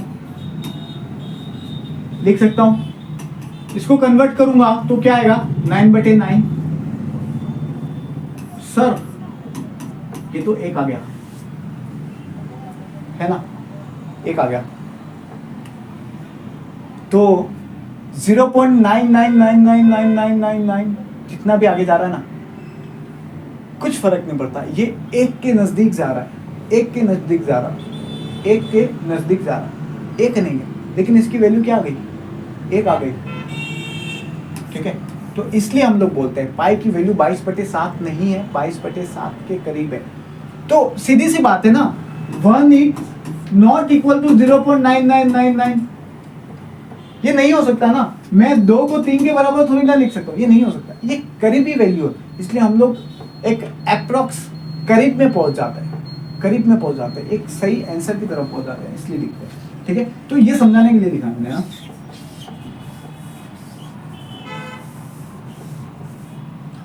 क्लियर, आगे चलते हैं। अगला क्वेश्चन है कि ये मुझे बताओ कि what can the maximum number of digit be in the repeating block of the digit in the decimal expansion this. अरे इतनी इंग्लिश आती तो मैथमेटिक्स के मास्टर क्यों बनते हम। ये देखो सीधे से तरीके से समझाता हूं कि इसमें हम लोग कितनी बार भाग करेंगे, कितनी बार भाग करेंगे। क्वेश्चन को एक बार फिर पढ़ो, maximum number of digit be in the repeating block, मतलब कि मैक्सिमम नंबर, रिमाइंडर्स हमने देखे थे कितनी बार रिपीट्स हो रहे थे, रिपीटिंग ब्लॉक्स हमने देखे थे, ठीक है। तो कितनी बार रिपीट्स हो रहे, 17 से कम, 17 बार नहीं, 17 बार तो इसलिए कि 17 बार तो कंफर्मेशन होता है, 17 बार तो कंफर्मेशन होता है, लेकिन 16 बार में ही आपको, 16 बार में ही, जैसे कि इसका मैं जब भी भाग करूंगा तो 16 बार ही भाग करूंगा, मतलब 16 के बाद 17 में या तो रिपीट होगा या तो जीरो आएगा, या तो रिपीट होगा या तो जीरो आएगा। ठीक है, तो जो 70वां भाग मैं करूंगा ना उसमें तो संख्या वापस से रिपीट होना चालू हो जाएगी। ठीक है, तो उसको काउंट नहीं करूंगा मैं ये मेरा क्लियर आंसर है 16। कितनी बार, कितने ब्लॉक्स के बाद नंबर्स रिपीट होंगे, तो मैं कह दूंगा कि 16 नंबर्स के बाद, ज्यादा से ज्यादा 16 नंबर्स के बाद। ठीक है, डेट इज क्लियर। एक और क्वेश्चन, बहुत अच्छा क्वेश्चन है, बहुत अच्छा क्वेश्चन है। देखो क्वेश्चन क्या है, एक एग्जांपल लो रेशनल नंबर का जिसको p बाई क्यू की फॉर्म में लिखा, और p और q क्या है, इंटीजर्स है, इसका कोई कॉमन फैक्टर नहीं है एक के सिवा, और टर्मिनेटिंग डेसिमल एक्सपेंशन है। ठीक है, can you guess what property q must satisfy. मतलब कि देखो, मतलब कि अगर p बाई क्यू एक परिमेय संख्या है तो मैं संख्या को देख के कैसे बता दूं कि इसका डेसिमल एक्सपेंशन शांत होगा, मतलब कि टर्मिनेटिंग होगा या अशांत आवृत्ति होगा। दो ही तरीके से, दो ही चीजें हो सकती है, परिमेय संख्या का दशमलव प्रसार दो ही तरीके से हो सकता है। ठीक है, तो Q की प्रॉपर्टी ऐसी क्या होगी कि मैं देख के ही बता पाऊं, मैं देख के ही बता दूं कि ये शांत है या अशांत है। शांत के लिए दिखाना, अगर जो शांत नहीं होगा वो ऑब्वियसली, अगर परिमेय संख्या है तो शांत, उसका डेसिमल एक्सपेंशन नहीं है तो दूसरा क्या बचा, अशांत आवृत्ति बचा। ठीक है, तो शांत के लिए, तो जब Q का जब मैं अभाज्य गुणनखंड करूं, प्राइम फैक्टराइजेशन करूं, तो 2 और 5 की घातों में मुझे मिले आंसर, सिर्फ 2 और 5 की घातों में मिले, 2 और 5 की घातों में मिले, तो वो शांत होगी। या तो आपको 2 की फॉर्म में मिल सकता है या तो आपको 5 की फॉर्म में मिल सकता है। ये तीनों कंडीशन क्या होगी, सेटिस्फाई होगी। आगे बात समझ में, आगे बात समझ में। ठीक है, क्या होगा, इस फॉर्म में होना चाहिए। अगर इस फॉर्म में Q आ गया प्राइम फैक्टराइजेशन करने के बाद, तो इसका डेसिमल प्रसार हमेशा कैसा होगा, कैसा होगा, शांत होगा। इस फॉर्म में डेसिमल एक्सपेंशन हमेशा क्या होगा, शांत डेसिमल प्रसार होगा। ठीक है, एक एग्जांपल लेते हैं, जैसे मैंने लिखा था 36/100, उसको मैंने क्लियरली लिख दिया कुछ इस तरीके से। क्वेश्चन था, जब मैं इसके प्राइम फैक्टराइजेशन करता हूं 100 का करना है, Q का करना है, तो क्या आएगा, 2 से जा रहा है 50 बार, फिर 2 से जाएगा 25 बार, फिर 5 से जाएगा 5 बार, फिर 5 से जाएगा 1 बार। ठीक है, क्या आ गया, 2 की घात 2 और 5 की घात 2, ये 5 है ना। ठीक है, 2 की घात 2, 5 की घात 2, मतलब कि ये 2 की घात n और 2 की घात m। अलग अलग गाते अलग अलग हो सकती है, गाते अलग अलग हो सकती है, लेकिन 2 और 5 ही होने चाहिए, इसकी ही फॉर्म में होने चाहिए बाकी। तो अगर मैं ये नहीं भी करता तो मैं डायरेक्टली लिख सकता था कि इसका मतलब ये शांत है। क्यों, क्योंकि इसको मैं कुछ इस तरीके से लिख सकता हूँ। ठीक है, एक एग्जांपल है। एक्चुअली ये चीजें कब काम आती है पता है, कब काम आती, जब नंबर बड़ा हो, नीचे बहुत बड़ा नंबर दे रखा हो। जैसे कि एक एग्जांपल ले लेता हूँ मैं,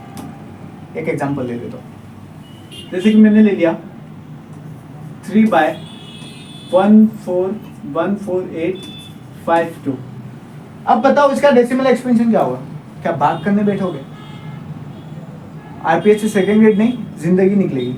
ठीक है, एग्जाम में हमको सिर्फ 1 मिनट में एक क्वेश्चन करना है, कैसे बताएंगे, प्राइम फैक्टराइजेशन। ये इसलिए दिया गया है ताकि आप प्रॉब्लम में ना रहो।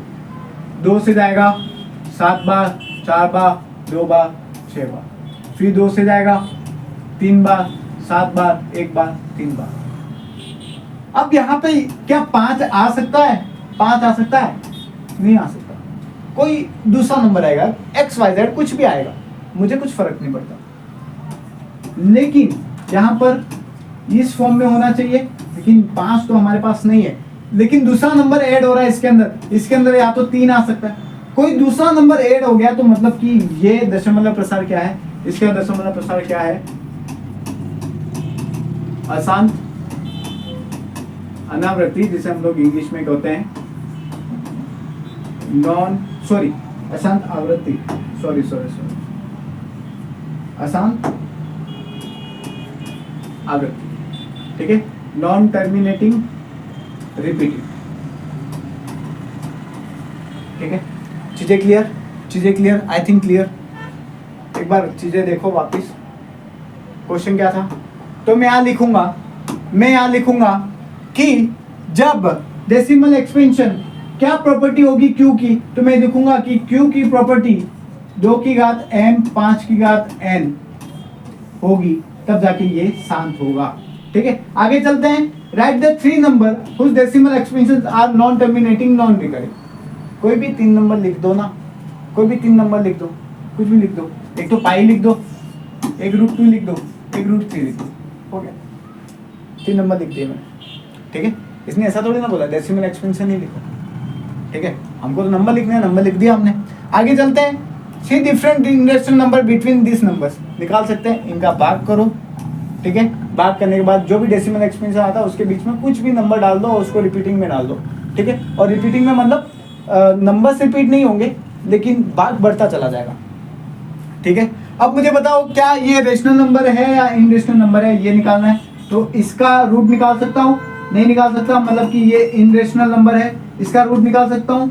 रूट 225 का मतलब होता है 15, 15 क्या है, रेशनल नंबर है, मतलब कि ये क्या है, रेशनल नंबर। ये देखो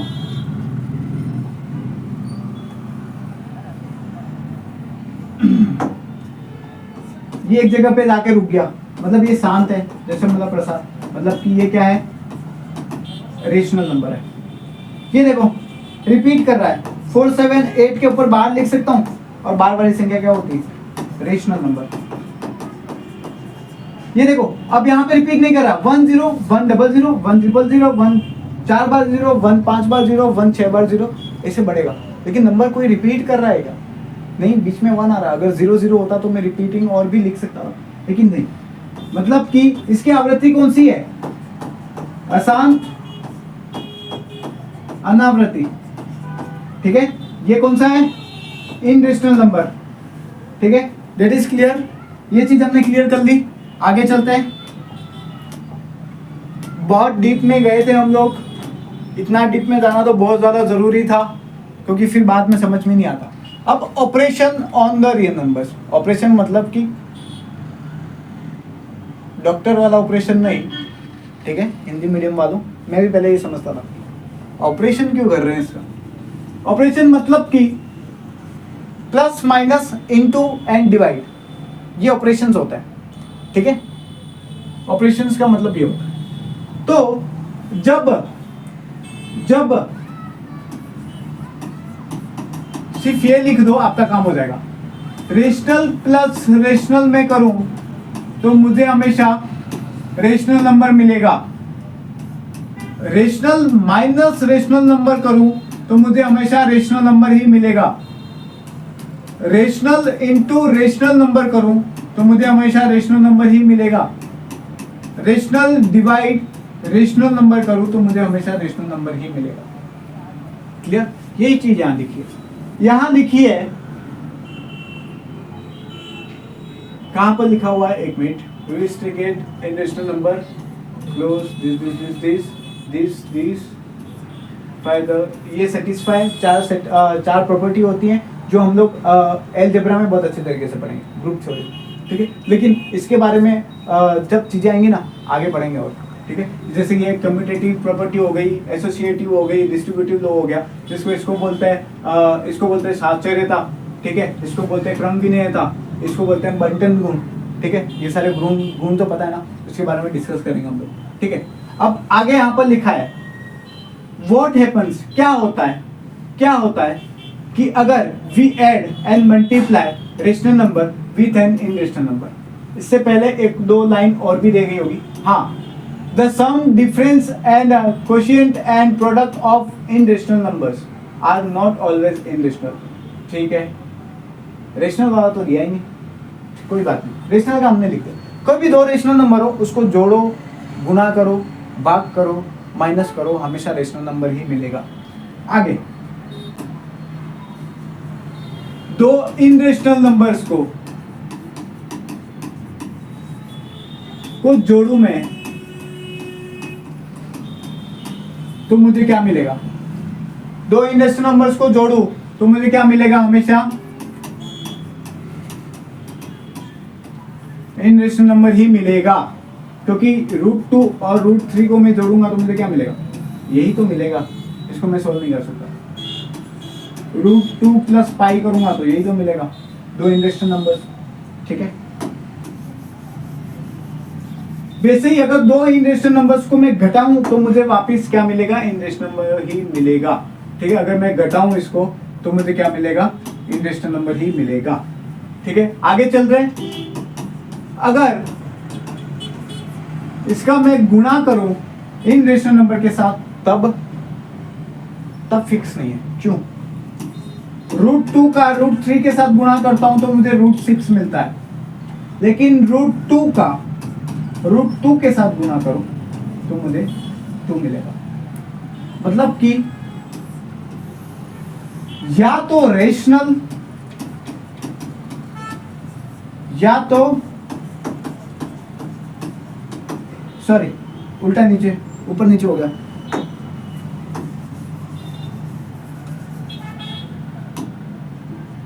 या तो इनरेशनल, √6 इनरेशनल है ना, या तो rational. That is clear? I think clear. तो जब ये करेंगे या तो इनरेशनल मिलेगा या तो रेशनल मिलेगा, इसको हटाना पड़ेगा। ठीक है,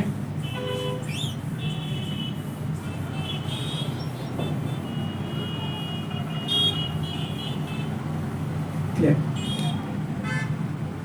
जब इनरेशनल के साथ बात करो तब क्या मिलेगा? देखो, मुझे भी कुछ याद नहीं है, मैं भी आपके सामने ये चीज रियलिटी में अप्लाई कर रहा हूं, मैं कहीं रट के नहीं आया। देखो, इनरेशनल नंबर ये होता है, ये भी तो इनरेशनल नंबर होता है। मैंने ऐसा थोड़ी ना बोला कि सेम नहीं रख सकते, मेरी मर्जी में सेम रखूंगा। ठीक है, ये क्या हो गया? 1। तो ये क्या हो गया? 1 क्या है? Rational number. अगर इसकी जगह पे ऐसा लिख देता तो ये कटता क्या? ये बिल्कुल नहीं कटता, ये ऐसा ही रहता। मतलब कि ये क्या है? इनरेशनल ही है, और ये क्या रहा? रेशनल। मतलब यहाँ पे भी इनरेशनल और रेशनल कुछ भी आ सकता था। चीज क्लियर हुई? आई थिंक चीज क्लियर होनी चाहिए।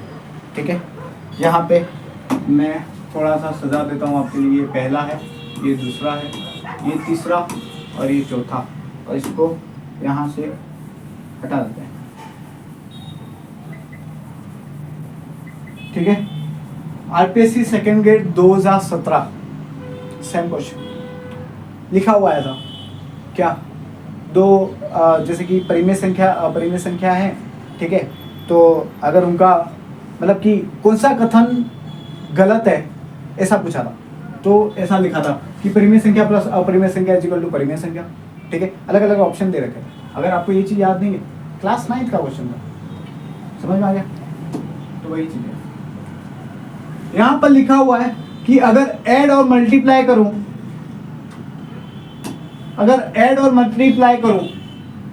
देखो यहाँ पे लिखा है sum difference quotient and product of irrational number are not always irrational. अरे यार, एक चीज और मिस हो गई, थोड़ा सा गलत हो गया। इनरेशनल नंबर को मैं जोड़ूं तो क्या मिल रहा है? 2√2। अगर इसको घटाऊं, सेम चीज अगर मैं घटाऊं तो क्या मिलेगा? 0 मिलेगा ना। मतलब कि यहाँ पे हर जगह इनरेशनल और रेशनल। एक्चुअली मैं रियलिटी में अप्लाई करके आपको बता रहा हूँ, तो कुछ चीज़ें मिसिंग हो सकती है, तो इस चीज़ का थोड़ा सा ध्यान में रखना, तो इस चीज़ का थोड़ा सा ध्यान में रखना, इनरेशनल और रेशनल, ठीक है। माय मिस्टेक, थोड़ा सा फ्लो में था तो चीज़ें हो जाती, और इनकरेक्ट कुछ भी नहीं पढ़ना है हमें, सारी चीज़ें करेक्ट पढ़नी है। मैं थोड़ा सा कंफ्यूजन ये हो गया क्योंकि यहाँ पर इरेशनल वाली चीज़ें हमने पढ़ी नहीं। चलो कोई बात नहीं, अगर ऐड करूँ और मल्टीप्लाई करूँ रेशनल नंबर को इन रेशनल नंबर के साथ, रेशनल नंबर को इन रेशनल नंबर के साथ, तब क्या होगा? ये देखो, ऐड किया मल्टीप्लाई किया, ऐड किया मल्टीप्लाई किया, तो क्या हुआ? तो क्या हुआ? इन रेशनल नंबर मिला। और अगर मैं माइनस करूं और डिवाइड करूं तो क्या मिलेगा? लेकिन इसके लिए एक कंडीशन है, इसके लिए एक कंडीशन है कि rational number non zero, rational number non zero, non zero का मतलब जीरो नहीं होगा, रेशनल नंबर में जीरो को निकाल लो, बाकी सारी चीजें, ठीक है। तो चीजें और पढ़ते हैं हम लोग, क्या क्या चीजें हो सकती है। यहाँ पे और भी क्लियरली लिखा हुआ है, देखो यहाँ पर लिखा हुआ है कि सम और difference of a rational number and in rational numbers. हमने रेशनल और इनरेशनल का नहीं पढ़ा, और यही सबसे ज्यादा इंपॉर्टेंट है, ठीक है। जब भी रेशनल का रेशनल के साथ गुणा करो, भाग करो, कुछ भी करो, रेशनल ही मिलेगा, और इनरेशनल का इनरेशनल के साथ करोगे तो रेशनल और इनरेशनल कुछ फिक्स नहीं है, ठीक है। दो चीजें हो गई। तीसरी चीज, जब रेशनल नंबर का इनरेशनल नंबर के साथ ऐड करो तो मुझे क्या मिलता है? ऐड करो तो मुझे हमेशा इनरेशनल नंबर मिलता है। कैसे? 2 को √3 के साथ ऐड कर दो, 2 को √2 के साथ ऐड कर दो, 2 + √2 ही आएगा, ठीक है। आगे आगे आगे इसको हटा दें। अगर रेशनल नंबर को इन रेशनल नंबर के साथ घटाऊं, रेशनल नंबर को इन रेशनल नंबर के साथ घटाऊं या इन रेशनल नंबर को रेशनल नंबर के साथ घटाऊं, ठीक है, तो मुझे क्या मिलेगा? डिफरेंस। डिफरेंस का मतलब होता है माइनस करना, ठीक है। तो क्या मिलेगा मुझे? इन रेशनल नंबर ही मिलेगा। क्या मिलेगा? इन रेशनल नंबर ही मिलेगा। और प्रोडक्ट और भाग करूं नॉन जीरो, क्योंकि अगर ऐसे करके आप जीरो कर दोगे, नॉन डिफाइन भी आ रहा है सब, तो इसलिए लिखा है कि नॉन जीरो रेशनल नंबर हमको लेना है, नॉन जीरो, मार्क दिस, ठीक है। और इन रेशनल नंबर के साथ करेंगे तो हमेशा क्या मिलेगा? इन रेशनल नंबर ही मिलेगा। इन रेशनल नंबर ही क्या मिलेगा? कैसे मिलेगा? देखो, रेशनल इंटू इन रेशनल क्या मिलेगा? इन रेशनल, रेशनल भागित इन रेशनल क्या मिलेगा? इन रेशनल। क्यों? 2 का √3 के साथ भाग करो या √3 का 2 के साथ भाग करो, ठीक है। रेशनल और इन रेशनल हमेशा ये सेम नंबर ही से आएंगे, ठीक है। सेम नंबर ही आएंगे, उसका मतलब ये क्या है? इन रेशनल है। क्या है? इन रेशनल है, इसलिए हमने इन रेशनल लिखा। जब मैं भाग करूं, गुणा भी करो आपको कुछ इस तरीके से ही मिलेगा। आप किसी के भी साथ गुणा करो, आपको इस तरीके से ही मिलेगा। अब बहुत सारे होशियार विद्यार्थी होंगे, वो बोलेंगे कि सर ये करके देखो, क्योंकि मैं तो ये बोल रहा हूँ, ये तो आपने रेशनल इंटू रेशनल कर दिया, तो ये क्या मिल जाएगा? 2 × 2 × 4 रेशनल ही आया ना, ठीक है। तो इस तरीके से नहीं करना है, √4 को यूज नहीं करना, जो इन रेशनल नंबर्स है उनको ही ऐड करना है, ठीक है। तो ये चीज क्लियर हो गई आपकी। अगर ऐड, सब्सट्रैक्ट, मल्टीप्लाई और डिवाइड करूं दो इन रेशनल नंबर्स को, जैसे कि हमने यहाँ पर किया है, दो इन रेशनल नंबर्स को मैं ऐड करूं, ठीक है, डिफरेंस उसका गुणा करूं, भाग करूं, तो हमेशा इन रेशनल या रेशनल कुछ भी मुझे मिल सकता है, आगे चलते, बस यही चीजें थी यहाँ पर। वापिस बस यही है कि अब अगर इस तरीके का हो तो कैसे निकालेंगे, बस यही चीज। अब यहाँ पर एक दो चीजें और जानने वाली है। अगर स्क्वायर रूट है किसी नंबर a का, अगर ये b के बराबर है, स्क्वायर रूट को कैसे हटाऊंगा मैं? बोथ साइड स्क्वायर, दोनों तरफ मैं क्या करूंगा? स्क्वायर कर दूंगा। ये मैंने स्क्वायर कर दिया, इधर भी मैंने स्क्वायर कर दिया, ये क्या आ गया a is equal to B square. मतलब कि ये ऐसा है तो इसको मैं ऐसा लिख सकता हूँ, इसको मैं ऐसा लिख सकता हूँ, इसको मैं ऐसा लिख सकता हूँ, बस यही चीज़ है। अगर ये चीज़ लिखी हुई है तो इसको ऐसा लिख सकता हूँ और b हमेशा 0 से बड़ा होगा, b हमेशा क्या होगा 0 से बड़ा होगा। ठीक है, बस ये सारी चीज़ें कुछ काम की नहीं है हमारी, आगे चलते हैं। यहाँ पर भी चीज़ें कुछ काम की नहीं है, लगभग तो कुछ काम की नहीं है, कुछ काम की नहीं है, आगे चलते हैं। अब आई स्पेशल काम की चीज, थोड़ा सा दिमाग लगाने वाली चीज। ठीक है, चलो एनर्जी थोड़ा सा बूस्ट करो, थोड़ा सा ही बचा है, 5-6 स्लाइडें बची हैं और ये 6 स्लाइडों में से एक क्वेश्चन निकल के आएगा, गारंटी। चलो बूस्ट योर एनर्जी। थोड़ा सा क्लास लंबी है, मुझे पता है, थोड़ा सा बोरिंग भी लग रहा होगा, लेकिन हार नहीं माननी है, करना है हमको। ठीक है, करेंगे और बहुत तसल्ली से करेंगे और बहुत अच्छा करेंगे। चलो देखो, ये स्क्वायर रूट है, ये क्यूब रूट है, ये फोर्थ रूट है, ये स्क्वायर रूट है, स्क्वायर रूट, ये है क्यूब रूट, ये है फोर्थ रूट। जब अगर स्क्वायर रूट था तो हमने बोथ साइड स्क्वायर किया था, क्यूब रूट होगा तो हम बोथ साइड क्यूब करेंगे, क्या करेंगे, तब जाके ये सोल्व हो पाएगा। ठीक है, एक चीज और, जब स्क्वायर रूट में ऐसा लिखा है तो इसको मैं ऐसा भी लिख सकता हूं, 1/2।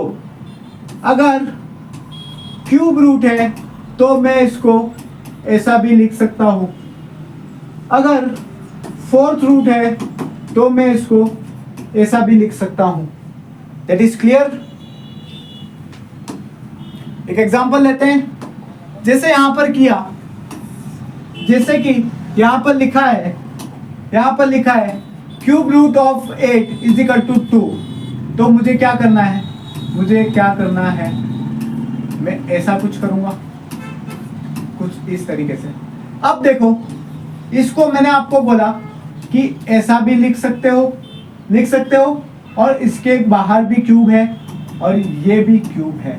ठीक है, तो इसको 1/3 इंटू 3 ये कट जाएगा, ये हो जाएगा 8, तो ये आ गया, क्या आ गया इधर 8 इज इक्वल टू। ठीक है, तो ये सेटिस्फाई कर रहा है, सेटिस्फाई कर रहा है, क्या कर रहा है, सेटिस्फाई कर रहा है। तो इसको इस तरीके से हम लोग क्या करते हैं, सॉल्व करते हैं। ठीक है, ये चीज समझ में आ गई। ऐसा ही है कि कितने भी रूट्स हो सकते हैं। यहाँ पर अगर 1 2 3 4 की बात करें, अगर n की बात करूं, ये b के बराबर है, तो क्या मैं इसको ऐसा लिख सकता हूं कि बोथ साइड n की घात। ठीक है, तो क्या लिखूंगा, a is equal to b की घात है, ऐसा लिखूंगा। तो कुछ भी हो सकता है, स्क्वायर रूट का थोड़ा सा ध्यान में रखना, और हमेशा ध्यान रखना 40 तक के स्क्वायर रूट और 20 तक के क्यूब रूट्स याद होने चाहिए। ठीक है, और एक फॉर्मूला डायरी ज़रूर बनाना जो आप अपनी पॉकेट में रख सको, छोटी सी डायरी आती है ना, वो ज़रूर बनाना, ताकि जब भी टाइम मिले फॉर्मूले को सिर्फ देखो, याद मत करो, सिर्फ देखो, शक्ल देखो। ठीक है, ऑटोमेटिकली याद होगी।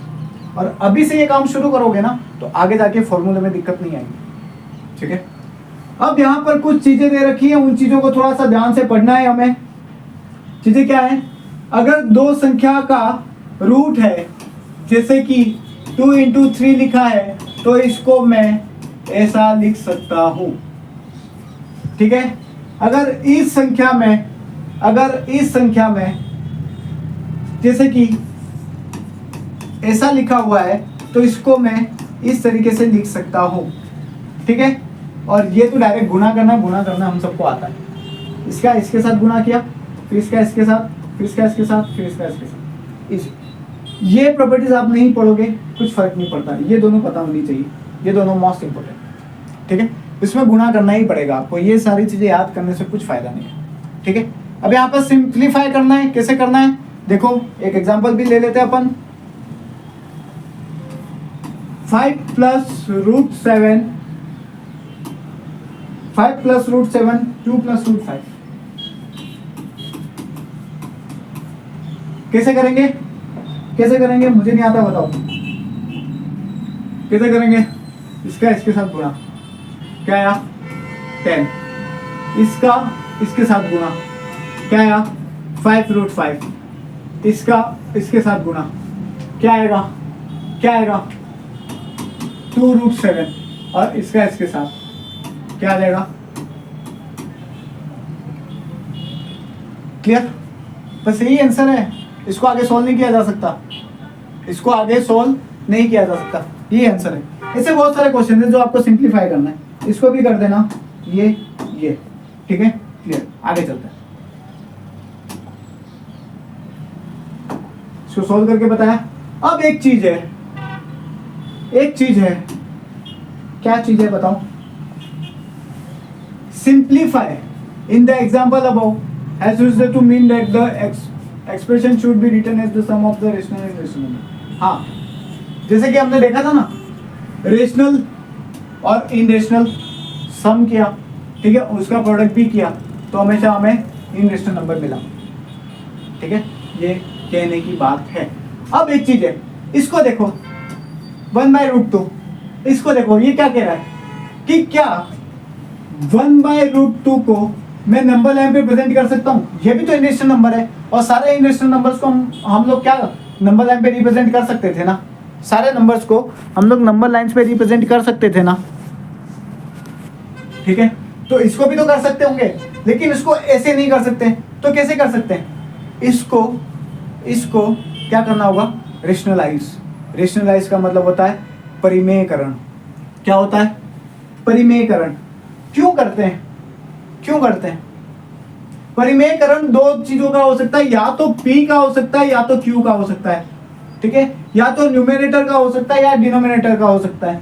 ठीक है, तो मोस्टली हम लोग ये चीज क्लियरली कहते हैं, ये कहते हैं कि डिनोमिनेटर में हर में कभी भी हम लोग रूट वाली संख्या नहीं रखते, इसको हमेशा सॉल्व करके रेशनलाइज करके ऊपर ले जाते हैं। रेशनलाइज कैसे करते हैं, अगर इसमें √2 का गुणा कर दो और √2 का भाग कर दो तो इसमें कुछ फर्क पड़ेगा, कुछ फर्क नहीं पड़ेगा।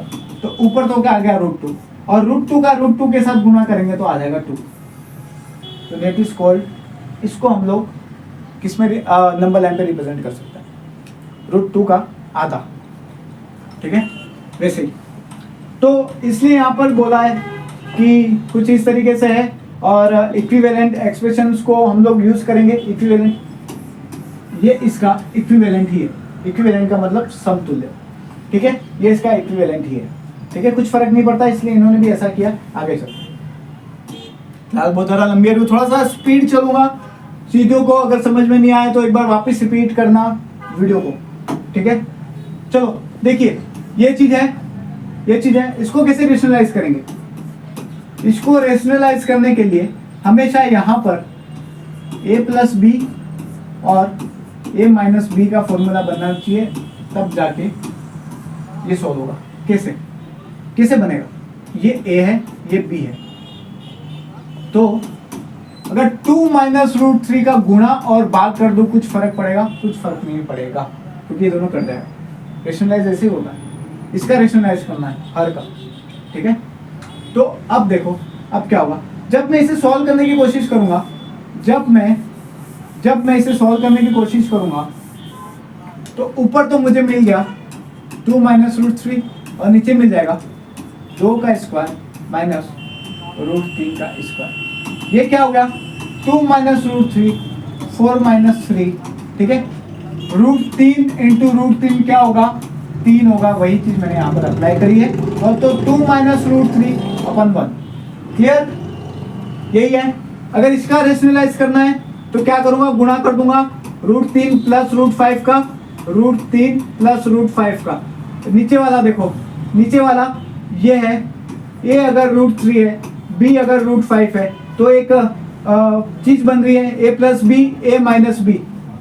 ठीक है, इसका स्क्वायर करेंगे, 3 का स्क्वायर नीचे क्या आ जाएगा 3, और 5 का स्क्वायर नीचे आएगा 5, तो ये माइनस का 2 आएगा नीचे और ऊपर ये। ठीक है, वैसे ही आगे बहुत सारे नंबर है जिनको आप रेशनलाइज कर सकते हो, जैसे इसको। ठीक है, अब आपको बताना कि रेशनल है इनरेशनल है, ये क्या है, आगे सॉल्व हो सकता है क्या, √5, इसको कभी सॉल्व किया जा सकता, चाहे यहाँ पे कौन सा भी साइन हो, कुछ फर्क नहीं पड़ता, ये इनरेशनल है। इसको खोलो, 3 + √23 - √23, ये कर गया, आंसर आया 3। सर यहाँ पे तो इसको नहीं निकाल सकते, जब तक पूरा सॉल्व नहीं हो जाता ना तब तक रिस्क बिल्कुल मत लेना, रेशनल इनरेशनल बोलने की। ये क्या है, रेशनल। ये क्वेश्चन है, √7 से √7 को काट दो, आंसर क्या आ गया 2/7, और ये p/q की फॉर्म में लिख सकते हैं, मतलब कि ये क्या है, रेशनल है। उसके बाद 1/2 1/√2, जब भी ऐसा कुछ दे रखा हो ना तो सबसे पहले इसको रेशनलाइज करना ना भूलें, रेशनलाइज करने के बाद ही इसको सॉल्व करना है, और हमारे जवाब पे हमको रहना है, क्या है, इनरेशनल, √2 इनरेशनल है। आगे 2π, पाई इनरेशनल है, गुना कर दो किसके साथ भी, इनरेशनल, दैट इज क्लियर। आगे चलते हैं, सिंप्लीफाई करना है, सिंप्लीफाई करना है, इजी है, आप कर सकते हो, सिंप्लीफाई करना है, इजी है, आप कर सकते हो। ये क्वेश्चन है, देखो धमाकेदार क्वेश्चन, रिकॉल, याद करो कि pi is defined as the ratio of the circumference. Circumference, अगर एक सर्कल है, एक सर्कल है, एक सर्कल है, एक काम करो, स्मार्ट बोर्ड है हमारे पास यार, स्मार्ट तो बनना पड़ेगा थोड़ा, सर्कल तो यहाँ पे भी तो मिलेगा नहीं, ये यस, ठीक है, ये सर्कल है, इस सर्कल का जो सर्कमफ्रेंस, सर्कमफ्रेंस का मतलब होता है परिधि, क्या होता है, ये जो लाइन आपको दिख रही है ये क्या है, परिधि। ठीक है, परिधि का क्या बोलते हैं, ऐसा बोलते हैं 2πr, परिधि = 2πr, मतलब कि सर्कमफ्रेंस ही लिखूंगा मैं इंग्लिश में, ठीक है, 2πr, और पाई की वैल्यू क्या आ गई, सर्कमफ्रेंस अपन 2r, ऐसा कुछ, मतलब पाई की वैल्यू तो कुछ इस तरीके से आ रही है, ये ऐसे ही कहना चाह रहे हैं, c/d, d क्या है, d क्या है 2r, अगर ये r है तो ये पूरा मिल के 2r होगा, लेकिन ये तो डायमीटर है, इसको मैं d भी बोल सकता हूँ। ठीक है, इतना ज़्यादा डीप में क्योंकि हमने सर्कल अभी तक पढ़ा नहीं, लेकिन थोड़ा बहुत तो नॉलेज होगा ही आपको। तो ये कह रहा है कि पाई की वैल्यू तो ये है, और आप ये भी बोल रहे हो कि पाई इनरेशनल है, आप ये बोल रहे हो कि पाई इनरेशनल है, तो ये कैसे पॉसिबल है, ये कैसे पॉसिबल है कि पाई = सर्कमफ्रेंस अपन d होता है, ये तो एक रियल वैल्यू आएगी ना, ये तो एक रियल वैल्यू आएगी, पाई की एक रियल वैल्यू आ सकती है ना। अगर सर्कमफ्रेंस में बोल दूं 14 मीटर है, उसका डायमीटर 7 है, तो ये तो 14/7 हो गया, इसकी वैल्यू, पाई की वैल्यू तो क्या आ गई, एक तरीके से एग्जांपल 2 आ गई, ये एप्लीकेबल है, ये हो सकता है, हो सकता है क्या? तो हमेशा ध्यान रखना, एक ही लाइन आपको लिखनी, पाई का मान कभी भी इसलिए लिखते हैं 22/7 और 3/14, क्योंकि हम लोग आंसर के पास जा सके, फिक्स आंसर पे हम लोग नहीं जा सकते, पाई को लेके फिक्स आंसर पे नहीं जा सकते। ठीक है, तो ये चीज़ ध्यान में रखना, ये चीज़ मैंने इसलिए बताई है कि पाई इनरेशनल होता है एनी हाउ कंडीशन। जब हमें पाई की वैल्यू पुट करनी पड़ेगी तो हम तो यही पुट करेंगे, ठीक है। अगर ये वैल्यू हम लोगों ने अप्रॉक्स लिए तो आंसर भी अप्रॉक्स ही आएगा, ठीक है, ध्यान रखना। मोस्ट इंपोर्टेंट क्वेश्चन निकल के आता है, घातांक के नियम पढ़ा है ना, वही, ठीक है। ये कुछ सवाल दे रखे हैं, उसके बाद इन्होंने कुछ चीज़ें दे रखी है, ठीक है, उस चीज़ों को हम लोग क्लियरली देखते हैं। चलो, एक ही घात है, एक काम करते हैं, बुक से ही पढ़ लेते हैं, टाइम ज़्यादा वेस्ट होगा आपका, ठीक है।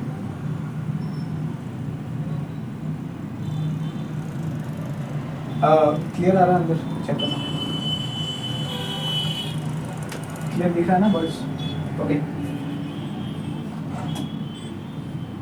ये सब मिटाना भी पड़ेगा, ठीक है ठीक है। तो अब हम लोग बात कर रहे हैं घातांक के नियम की, ठीक है। देखिए एक ही घात m, एक ही घात m, इसका बेस क्या है? बेस एक जैसा है, बेस इक्वल है, बेस इक्वल है तो घातें क्या होंगी? जुड़ेगी, घातें क्या होंगी? जुड़ेगी।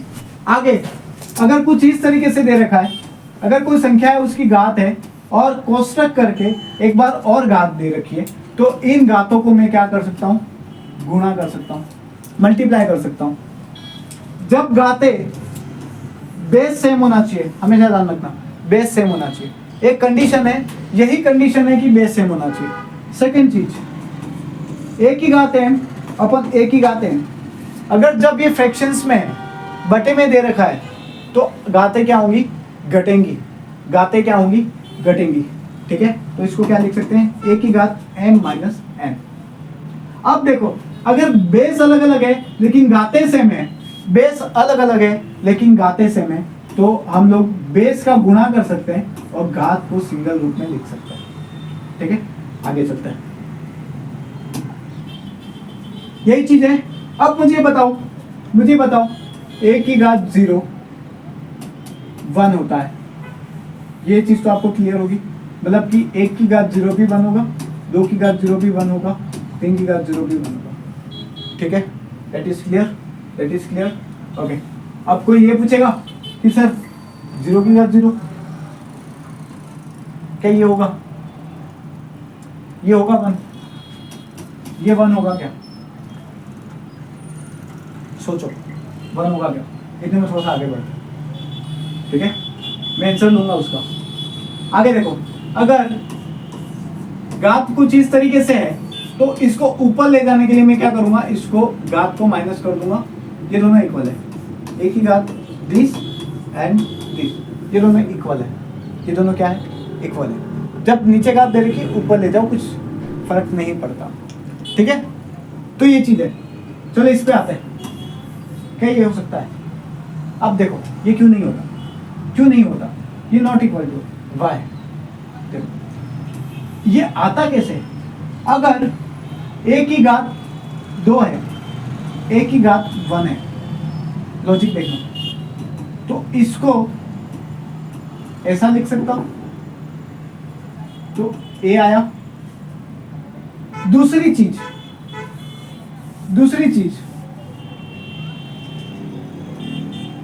ये एक ही घात 1 है और ये एक ही घात 1 है, तो ये कुछ इस तरीके से लिख सकता हूं। इसकी वैल्यू क्या आ गई? एक ही घात 0, इसकी वैल्यू क्या है? अगर मैं इसको काट दूं, वैल्यू तो 1 आ रही, इसको इस फॉर्म में भी लिख सकते हैं।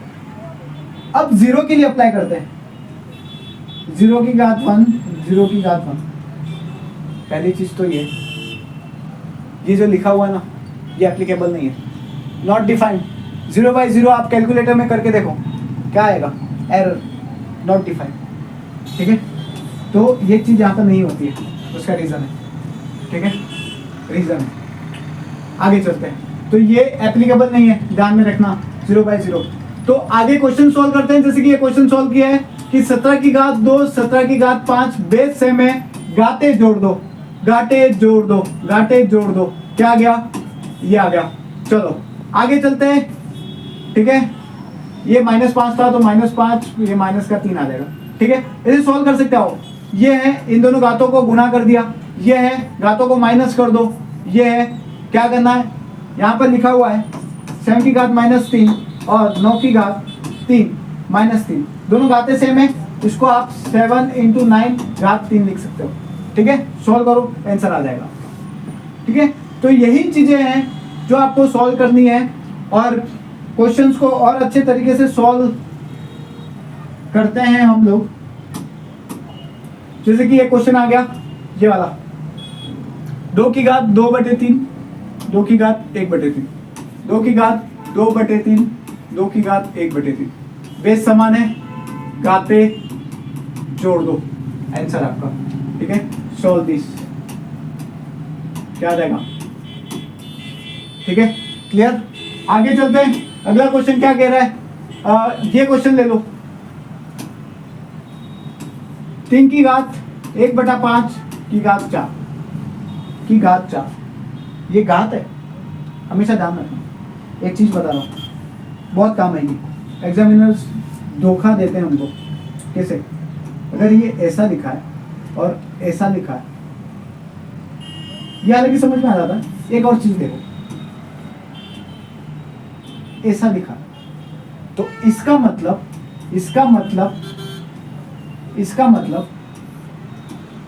ये बिल्कुल भी नहीं है।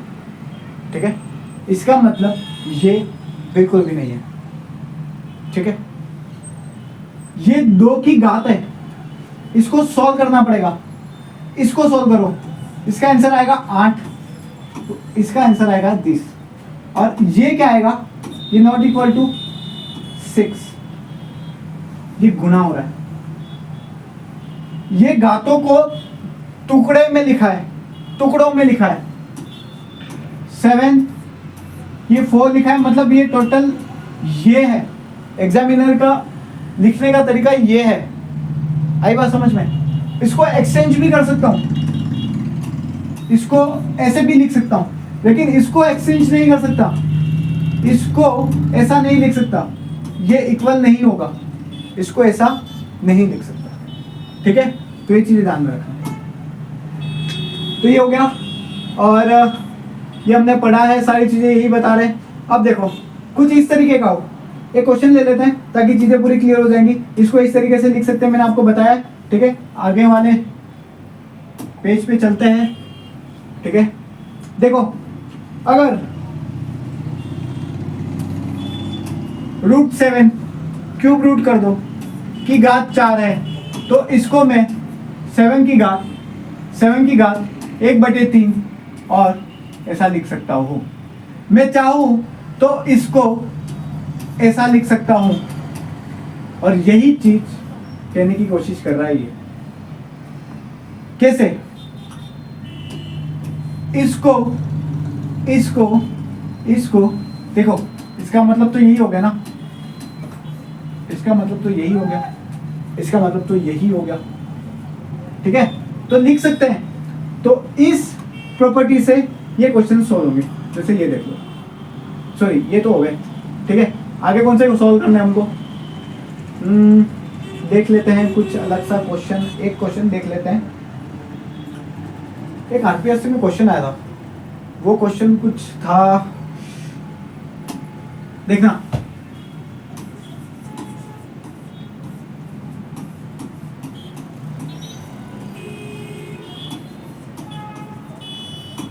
दो 2017 का पेपर उठाना। ठीक है, लास्ट में जाना पेपर के, और लास्ट के क्वेश्चन देखना जो 9th 10th के क्वेश्चन है। 4 क्वेश्चन,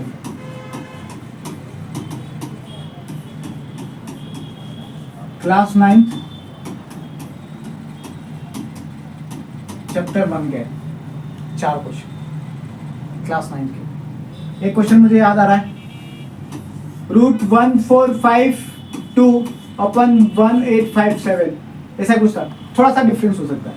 ठीक है, 2017 का क्वेश्चन। बताओ कि ये संख्या कौन सी है, परिमेय या अपरिमेय? बस ये पूछा था।